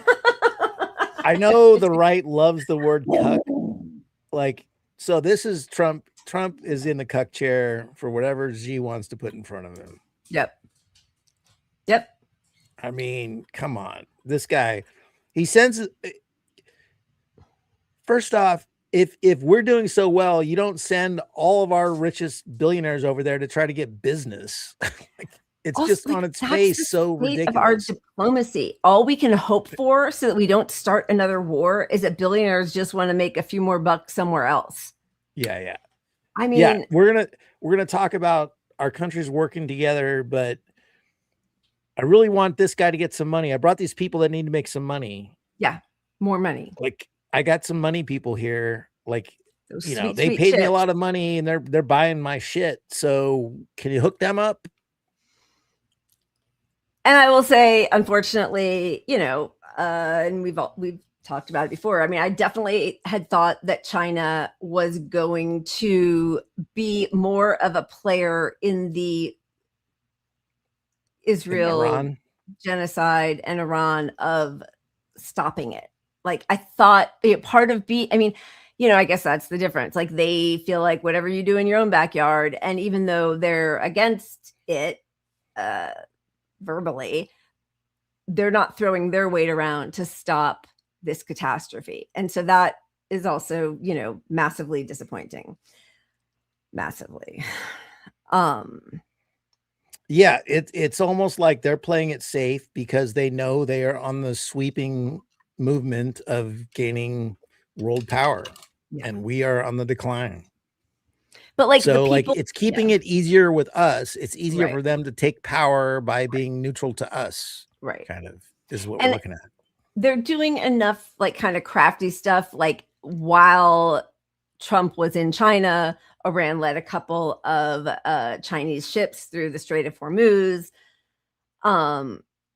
Trump kind of tinkered with the language a little bit and said, oh, well, China wants them to open the strait.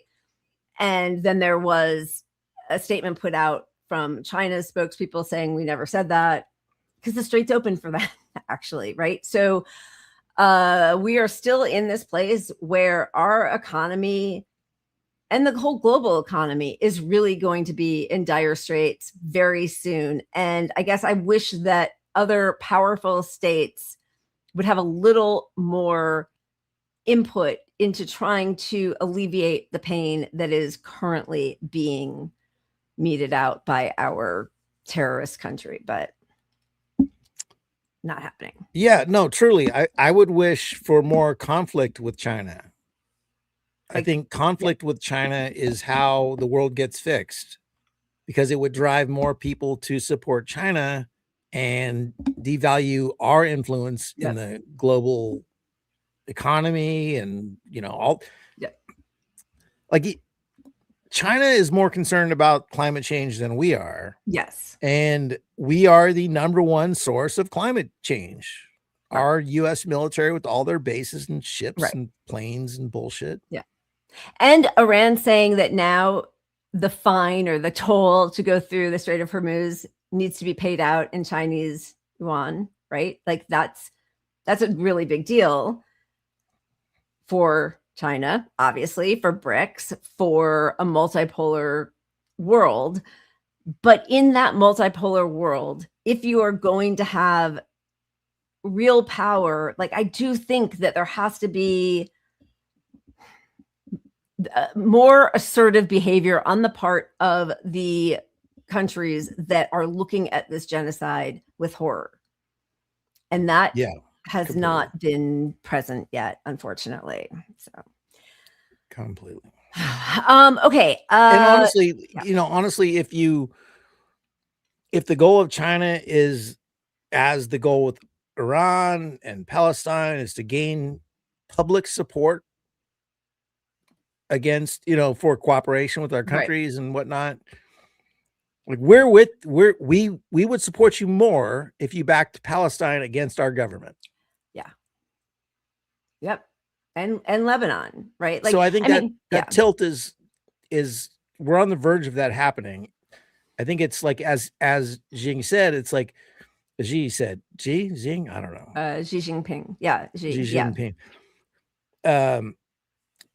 They're trying to navigate our decline in a way that works for everybody. Right. But works for them as well. And that's the problem, is like we need like faster, harder. Yeah. Yeah. And it can't just be about the growth of capital. It also has to be the, defense of human rights, I guess. I mean, like that's, I don't know, man, the videos coming out, like they haven't stopped. And I just keep thinking about like all of the videos we saw at the beginning of the genocide. Like, this is unbearable. It's unbearable. I can't believe what's happening, what I'm seeing. I've never seen beheaded children before, or dismembered bodies and people on fire, like all of it. And we're seeing it all again in Lebanon. We're seeing it still happening in Gaza, and we're 2.5 years in. Like, I don't know. It's hard for me. I don't. It's just very frustrating that nobody's putting an end to this. I just don't understand it. I don't understand making money being more a more powerful incentive than ending a Holocaust. But I'm with you. Yeah. And this, I think, did we both just put up? I think that is the thing, is there are some nods towards some kind of socialism, but or communism, but it is capitalism in the end.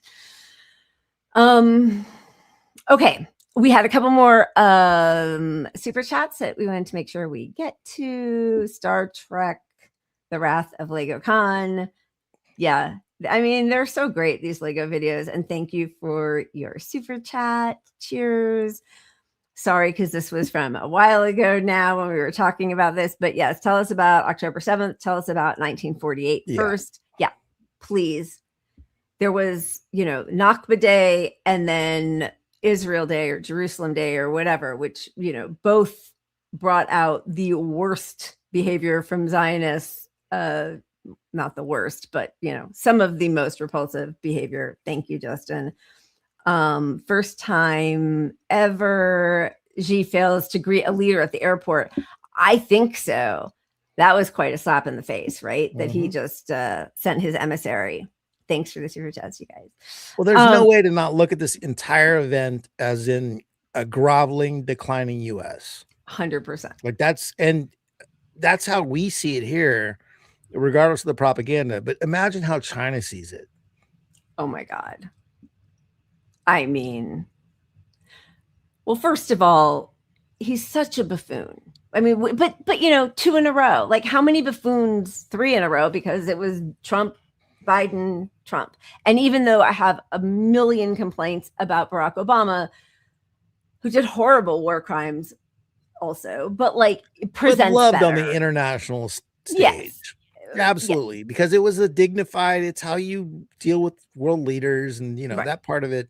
And he read books and I think to choose to say the Thucydides trap to Trump was planned out intentionally to make him look as illiterate as he is. But do you think they ever even Googled what that is and somebody talked to him? Like yes, that's because the way he tried to dissemble, ear, like it was he was referring to Biden's regime or Biden's administration.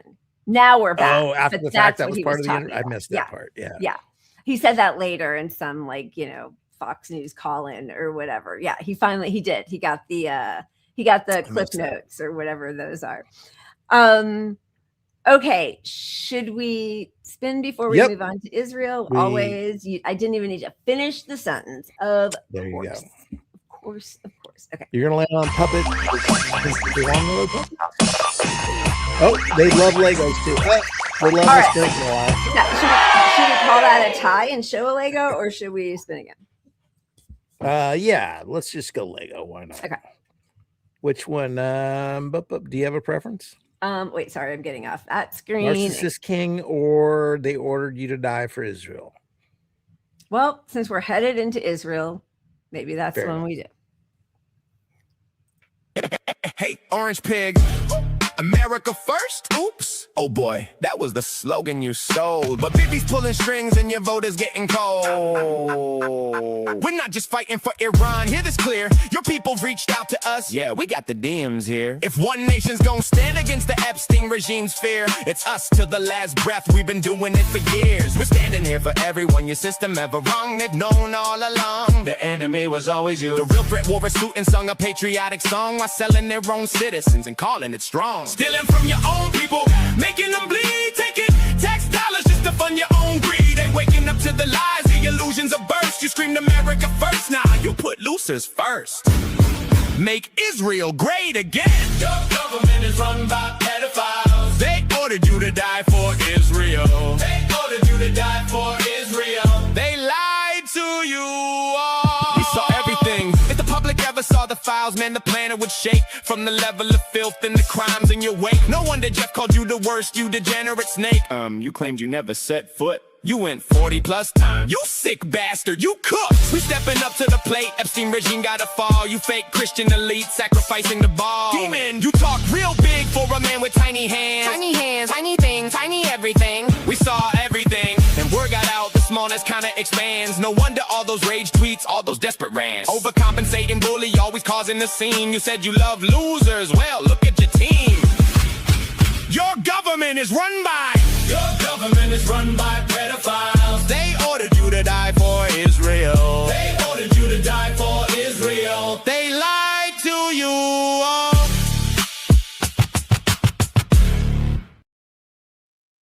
That's pretty good. Lucky just scratched up all my legs. Okay, so I just saw Josie, I think, just said that you had your second Nakba day, which is so great. And I know they did one in New York, and also there was a short movie that was put out by Mohammed Shahad. It's like 23 minutes. And it goes through some of the initial battles in 47 and 48 and combats the lies and the propaganda that had been told, like, oh, it was all the Arab countries who came out against us. And it shows in the words of Ben Gurion or some of the leaders of the Irgun or, Israeli terrorist groups, like what they say, what they admit, either contemporaneously or when they're older in documentaries, like in the 1990s, what they did to Palestinian families, just blowing them up, going in and, slaughtering whole families who had welcomed them into their home, some of them. And so he really combats all, like, the propaganda from the earliest part of the founding of the state of Israel. And it was it's 23 minutes and it's it's like put together really well and in their own words. So, and he put it out 2 days ago and has not had anybody refute it yet, which is interesting. Anyway. Yeah, that tells me we need to get some more attention on it. Let's all go share that thing. Yeah, I have it written down. I should put it in the notes, but I'll add it to the description for YouTube, in the notes on this. But it's really great. And he's such a good journalist. I mean, he works a lot with DropSite and other independent sources, but it's really, really well done. And it answers a lot of questions because, it's like the things that people will always come back to you with. And we all only have so much bandwidth. There are only so many things a person can be an expert on. So it's really nice to have it right there with the citing of the sources. That said, it was not only Nakba Day, it was also Jerusalem Day. This is how Israelis celebrated Jerusalem Day.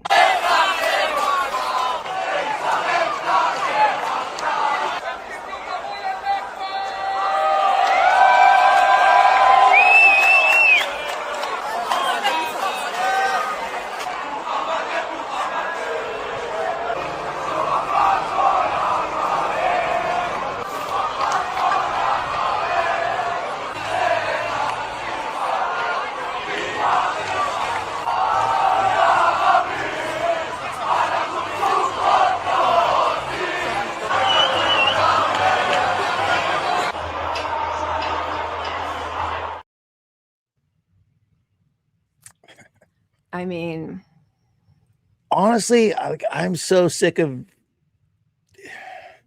the bullshit anti-Semitism charges are just driving me crazy. Yep. Largely because these are the whitest people in America, right? So the racism against Jewish people or something, and you can wear a yarmulke around any neighborhood in the world. No one's going to harass you. I mean, yes, it happens occasionally, but most people separate Zionism from Israel and all that. Right. And pro-Palestinian people see how much support there is from a lot of Israelis in America. Right. So it's not but you're looking at hundreds of mostly white guys. I'm calling them white, but they're all cheering on the death of Palestinians. Those songs that they sing about raping and burning your villages and all of that. And remember last year, or I guess it was a year and a half ago when the Israeli football, the Maccabi, I always say it the wrong way, Maccabi. And they went through, God, was it Amsterdam, I think, causing complete havoc. And at first, American Zionists were look at that. That's how, look at because they were being banned and arrested. I think it was Amsterdam. And then the stories came out from the Amsterdam police. No, they're going through, they're pulling people who they assume are Palestinian because they're, not white, out of cabs and hitting them. They're pulling Palestinian flags off of private homes and singing those chants. There's some song that's the Maccabi song of death and rape and all that kind of stuff will kill your children. And so much so that in the UK this year, just recently, the chief of police in some city that the Maccabi was supposed to come play at, the football team, soccer football, they just banned the fans. Because they're such hoodlums. They just incite violence everywhere they go. And looking at them, they treat, as they treat Christians in Jerusalem that way. There is one video after another of a nun walking down the street in the old Jerusalem, just getting shoved. Her head gets banged into a stone on the pavement. They're stomping on people. Yeah. And now they have people in Jerusalem Day. I guess it's notorious that they go through these Palestinian enclaves and just destroy their shops and beat people up. And there are some Israeli humanitarian organizations who walk Palestinians through their own neighborhoods, trying to protect them from these psycho. That's wild. It's just horrific. So, but they bring that here because it's complete impunity in Israel. The settlers are protected by the IDF. And so they are used to that sort of propriety over whatever they want to do. So when they are here in the US and they are selling stolen land to Jews only, Anglos only, in houses of worship and their protests, this is how they respond to the Palestinians. I know I'm going to push back. I'm going to ask you that corner, please. You're not Jewish. You have the lust of a Rode. You are in Rode. They're saying this to Hasidic Jews who are against Zionism. You're not Jewish! You're not Jewish! You're not Jewish!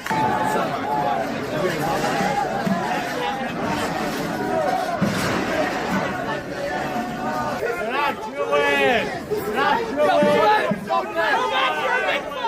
Fuck you people! Fuck people! You can't even speak English! You can't even speak English! Fuck you people! Death to Israel Jihad! Death to Hezbollah! Death to the Gulag! And death to the Little! Terrorist! Terrorist! Terrorist! Big nation! Big nation! Allahu Akbar! White flag! Go fuck yourself! White flag!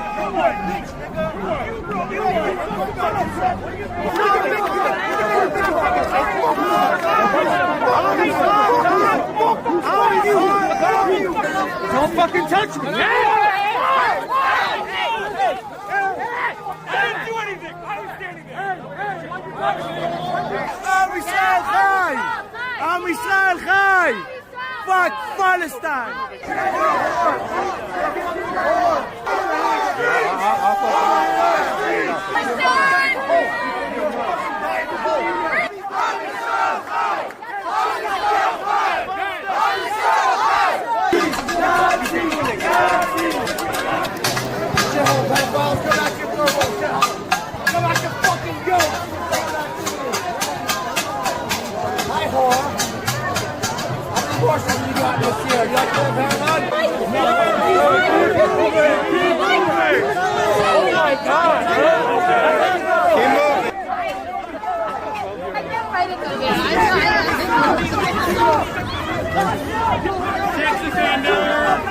Where's Nasrallah? Where's Gaza? No more Gaza! Yallah! Yallah! Yallah! Fuck you! We don't fuck Palestine! Fuck you! Fuck you for supporting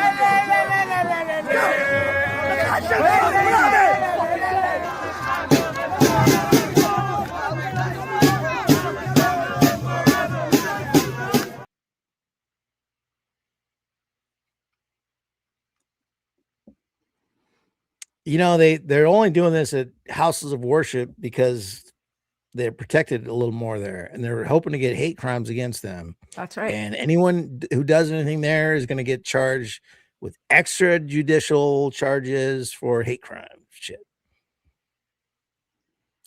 This was in New York, which, as David and other people are saying, is I don't know why this is allowed to happen. It is illegal to sell stolen land to white people only. And that is part of the strategy, is they house these illegal sales in houses of worship. And then, often they'll have also like kindergarten or preschool classes there. And then the teachers will say, we were so scared we had to cancel the preschool classes. Can you imagine? Because there were so many protesters out there and there's the anti-Semitism. No, they're not protesting every synagogue. They're protesting the synagogues that are doing illegal sales of stolen land. But yes, you've got like literal rabbis at these events. So they're not protesting Judaism. Nope. No. Everybody knows this. And Mamdani, he can be a part of this a little more, I think. Yeah. I do not understand why this is being allowed. I really don't. Like, it's illegal. Why are we? And he said it. He says he thinks it's illegal. So why is this still happening? I don't understand it. And why is his New York Police Department protecting those racist, genocidal thugs? I mean, that piece I can give him a pass on a little bit, just in free speech, whatever, you're scumbag, you know, have the police protect everybody. Yeah, but protect the rabbi who's getting spit on by that psycho bitch. But also go file charges against them for selling fucking breaking international law. You're the fucking mayor of the city. Yeah. It's truly gross. This was actually a really nice moment. Anthony Blinken out with his family. I think they might have been at a farmer's market or something. What a beautiful day. It is indeed. Isn't it? It's so amazing. Yeah. How does it feel to have the blood of 500,000 children on your hands? Kids. Thank you. No, I'm just being very... Please.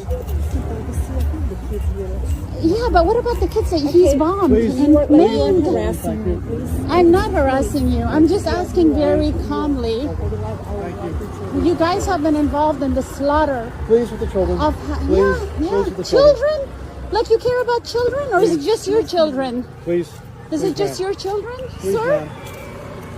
Yeah, the man doesn't make it any nicer. I feel sorry for your children. One day they'll grow up and read the news. Excuse me. Please leave. I'm not leaving. This is public. Not in front of love the her. children. Good. Yeah. Fuck that guy. I want him to fucking decide he's not good for this world anymore. Yeah. Self Luigi. Jake Sullivan too, who's making the rounds. They're all part of these think tank groups because, you only fail up, you do a genocide, and then you're hired by some, center left think tank. So they're all, they all just get to keep making money. It's just that revolving door, and then talk about how they feel bad. What was too many? How many was too many? How many was too many for the bloodlust after October 7th? After October 7th. Of course. And they'll all write books and get fucking filthy rich off of it. Yeah, Furtherly rich. How bad they felt. They felt so bad. They felt so bad. What could they do after October 7th? The second Holocaust of Jews, the genocidal Hamas. Like, how can they even say those words about Hamas being genocidal? Like, and yeah, Lee, Argent, Bilkin, and Sullivan, also the butchers of Ukrainians. Like, forcing that war to continue in spite of the attempts at making a truce. And now, not only are Ukrainians just being kidnapped off the street and just like sent to the front lines to die, they're also being expelled from other countries, sent back, when they like escape, sent back to do that. I mean, it's like they should never have a moment's peace ever. Yeah. It's disgusting. I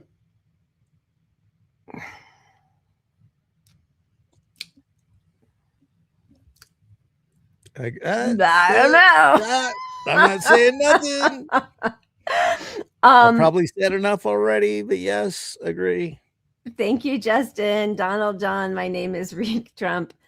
He's just so gross. And yes, I know everybody's always talking about his diapers and whatever. I don't know what's happening. And we will do some research. And thank you, Justin, for your super chat. Thank you also, Sissa Madejo. We did not plan a segment, but we will, moving forward, try to take suggestions. So thank you. Thank you for your super chat. Okay, with 15 minutes left, we should. Yes, we should. Oh, spin. I mean, no. I love how gay you are. You're the guy. If you lived near me, it would be like, it's 1:30 in the morning. Should we order some pizza and get some more alcohol? Yes, always. Always. Hey, Lila, it's a Drinking Monday.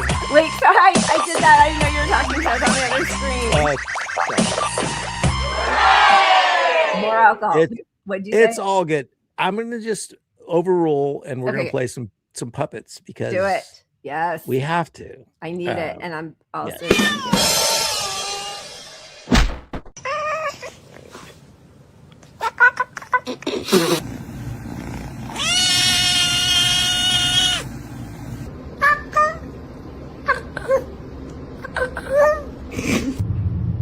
Oh, yeah.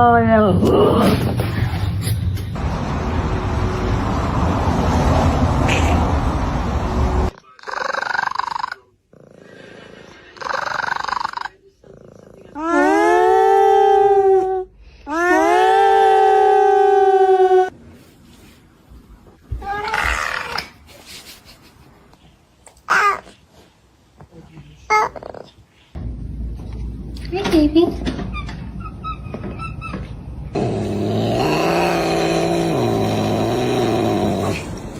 You a good boy?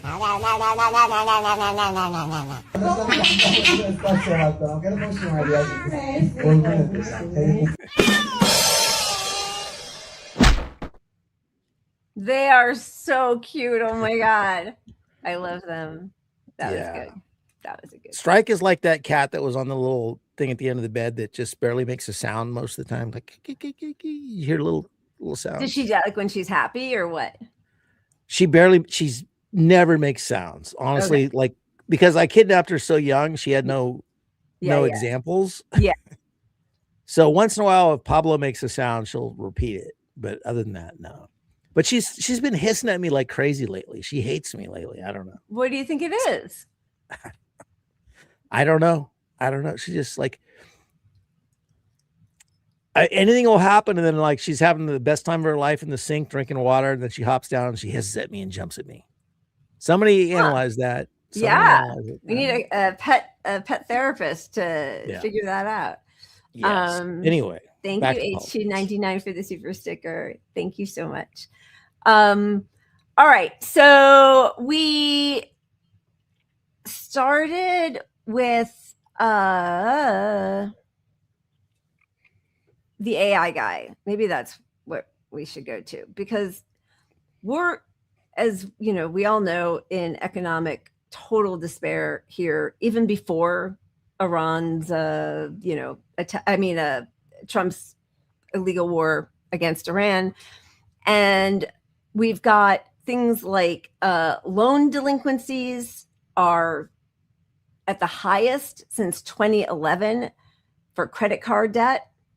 13.1% of credit card balances are now 90 plus days delinquent. 10.3% of student loan balances are now 90 plus days delinquent, highest since 2020. And 5.6% of auto loan balances are now 90 plus days delinquent, highest level on record. We had a little bit of a talk about the price of food.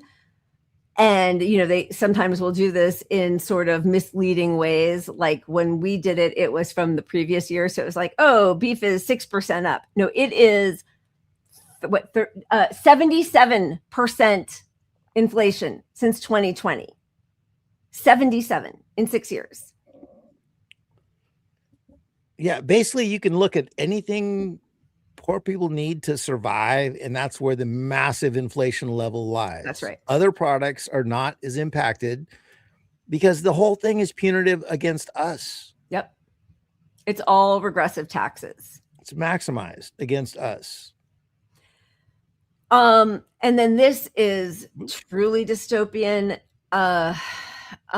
This is I don't know, where is this happening? Shoot, I'm not sure where this is, but school districts are offering parking lots as safe sites for students and their families to sleep at night.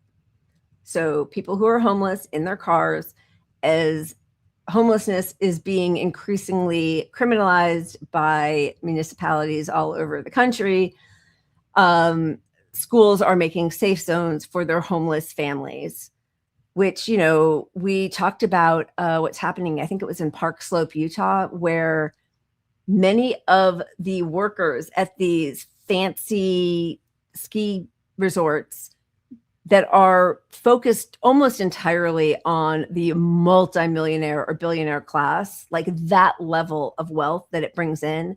The workers, because it's seasonal and because there's no other game in town, many of them are homeless and they get permits to sleep in the car in certain lots that are adjacent to the ski lodges where they work. Yeah, just imagine the bougiest, richest place on earth giving out homeless permits. Like, you have a homeless permit. Here's a permit to be, you're allowed to be homeless. Thank you. You're allowed to be Just homeless. show up on time and don't smell bad or look bad, even though all of those products are locked up behind some gate at Walgreens. And Democrats just, voted to endorse a bill where anybody who's ever, accused or suspected of any kind of retail theft, all of your data can be grabbed by, our Nazi state. So, that's where we are. And the crazy thing is that you have outlets, media outlets like Fortune magazine, who are coming out with these sorts of statements. You would think that every single politician who's not completely corrupt would be, shouting this from the balconies. Data centers are not a net positive to the economy and present a serious public health risk to residents near them. An analysis by the National Bureau of Economic Research looked at about 2,800 currently operating data centers and found that their electricity needs, air pollution, and generation of greenhouse gases amount to environmental damage and public health risks that cost the economy $25 billion last year. And that's before, all of the ones that they are planning on building. There are just massive amounts of these things going up everywhere in almost every community with no public support. Like, that alone should tell you, okay, if this thing is worthy, you would have public support. If it's going to bring jobs, you would have public support, but you don't, because everybody knows these things are not in our interests. They are so clearly not. Yeah. Like, I shared a video, we've shared a bunch of them talking about the Utah case, right? Yeah. And somebody put out a debunking video on the Utah case. And there are some elements of it in the location that make it better than some other locations, in that it's a certain part of Utah where there's no people around. They are providing their own electricity. But you have to look, like, the rebuttal doesn't address the real issues of the end goal, for one, right? Which is the biggest problem, but it also doesn't affect the environmental impact. So just because people aren't living around it to be impacted by the 28-degree increase in temperature it causes. That was crazy to me. That's crazy. So even if it's not people living next to that have to experience it, what is the environmental impact of a 28-degree increase in temperature in that location? Like, so none of this is studied. We just know it's all bad. So like, anyone defending any of it, get the fuck out of my world. I don't want to hear from you. You're either invested in those stocks or you're a simp for these guys. Yep. Because you've bought into capitalist bullshit. 100%. And here is the thing, like, where are the people on the left calling out the Kevin O'Learys? And listen, I am not a Tucker Carlson fan, but this was kind of a great moment with Kevin O'Leary. Let me ask, though, about why taxpayers should have to pay for this if it's a private business and your tenants are some of the richest companies in the world. Why would taxpayers be required, as they now are, to subsidize this? They don't necessarily have to do that. They just won't win any contracts. It's a competition. But why are you getting tax breaks is my question. Yeah, everybody, you go back and you say, what incentives can you give us to invest $15 billion in the first 1.5 gigs? That's what it takes. I have to go raise $15 billion. That's just okay, but anyone who starts a business, why should taxpayers have to pony up for that? They don't. But well, of course they do. Others, if you're getting a tax break and they're not, they're making up the difference. There's a state budget. That's no problem. That's no problem. I can build it in Texas. I can build it in Jacksonville, Mississippi. But why, if it's such a good business, would you be asking taxpayers to help pay for it without giving them equity in the company? Are you giving taxpayers shares? No, the investors get the shares, but here's why they would do it. Why would the taxpayers have to? Well, I mean, in other words, if you want to start a business, but why am I as a taxpayer forced to pay for your business? I don't get it. Oh, Pat left. Pat took us off and left. But like, that is great. I am never going to be a supporter of Tucker Carlson, but like, where are the people on the left, Democrats, whatever, calling these assholes out to their face? Yes. And this tax break thing, look, you're getting a state tax break as if it's good for your state. So if the argument is it's in our national interest somehow, okay, that should be a federal tax break or something, right? But like for Utah to give up getting income for their people for this thing that is not providing jobs for the people at all. Nope. And that the people don't want. It increases the burden on everything, even if they have their own electrical system or whatever. They don't, like, they say that they don't. They talk about it's net zero, whatever. I'm just saying, buy all their arguments if you want to. And it's still a disaster for Utah, no matter what. And the environmental impact is not tested whatsoever. And we're supposed to be in a climate change fucking slow things down, and you're going to raise the temperature 28 degrees. I mean, that's like, that statistic, when I saw that yesterday or 2 days ago, I've never heard of something like that. I mean, that is really drastic. 3 degrees is crazy, but you're like, okay, 28 degrees at night is what they said. I think that it raises it 28 degrees at night.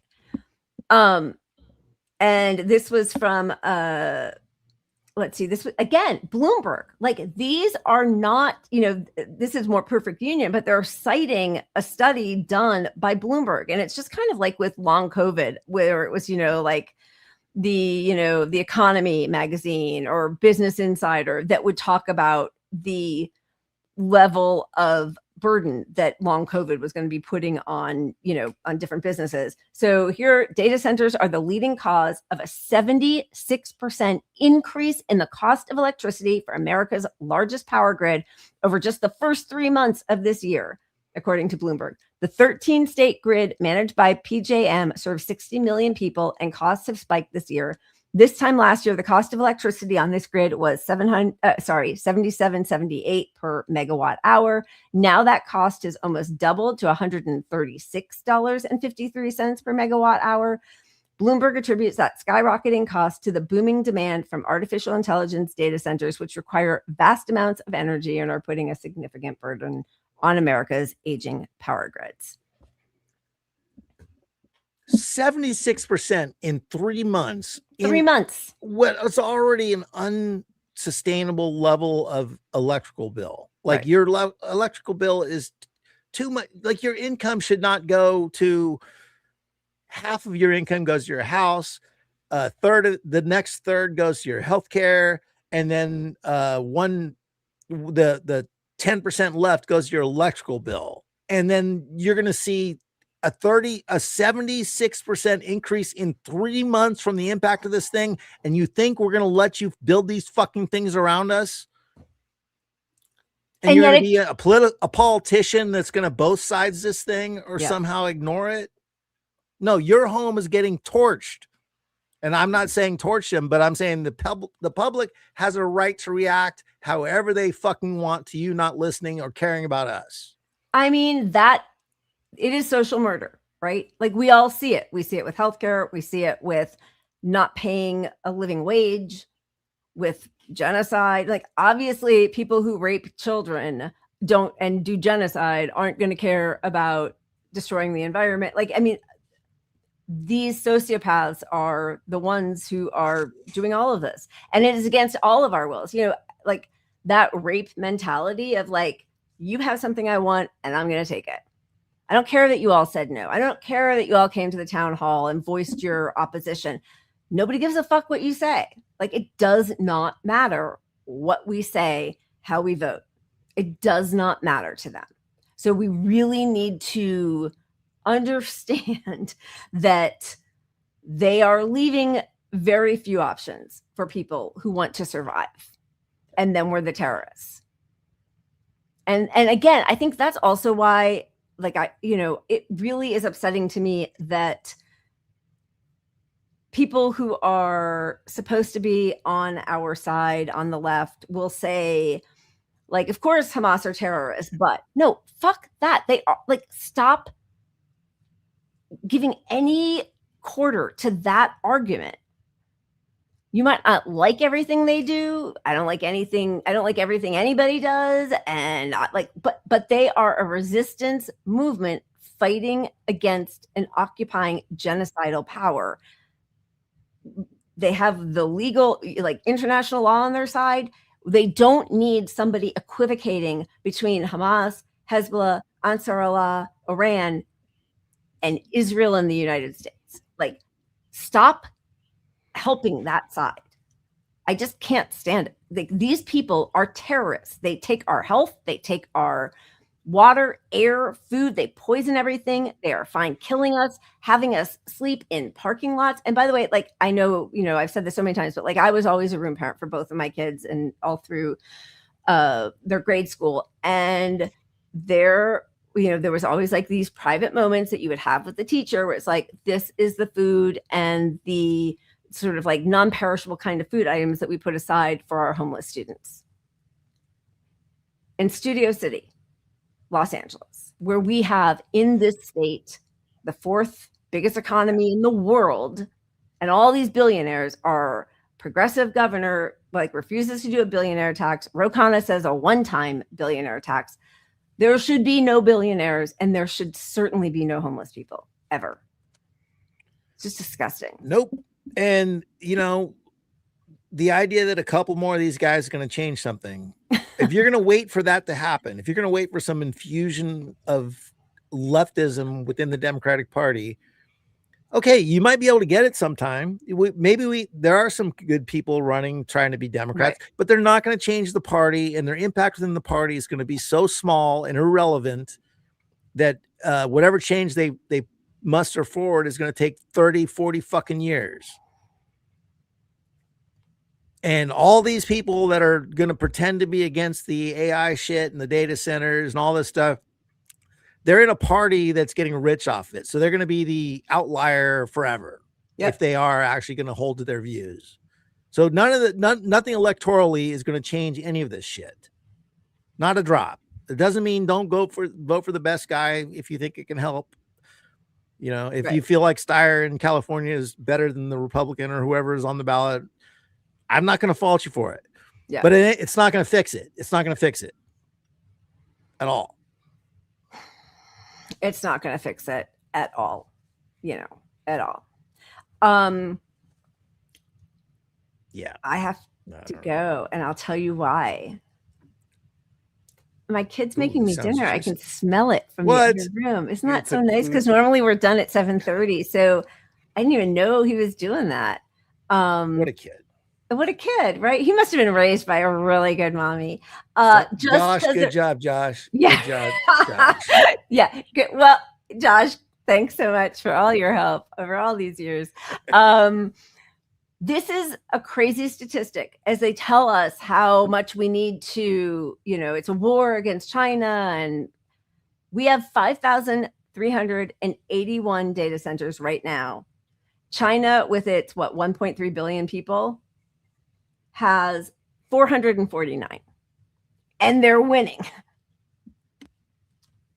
So, well, I mean, we got to unemploy as many Americans faster to win this game so that our country can be better off. That's what we're saying. That's what all of our politicians are pushing, is like, You may not like it. It may be poisoning the environment, but you got to be out of jobs faster, people, because otherwise China wins.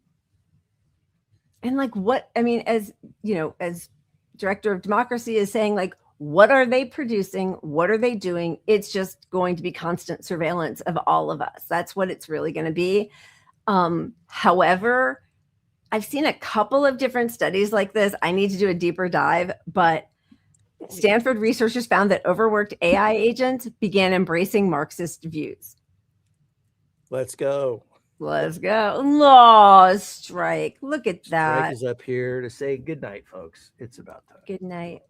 All right, you all. You're so awesome. Thank you for hanging out with us tonight. The news fucking sucks, but it's really great to be in the suckage together. But thanks for being here. We'll be back on Wednesday. Do you want to set up the one good thing? The Tommy. So there was it was Tommy Robinson. Is that his name? Yeah, he's the racist fucker in the UK who does all these white supremacists like Nigel Farage marches and. Yeah, so basically a racist, anti-immigrant guy. So this is just one group bought a truck with some lights on it and showed up at their rally. See you Wednesday, folks. Keep punching up. Cheers.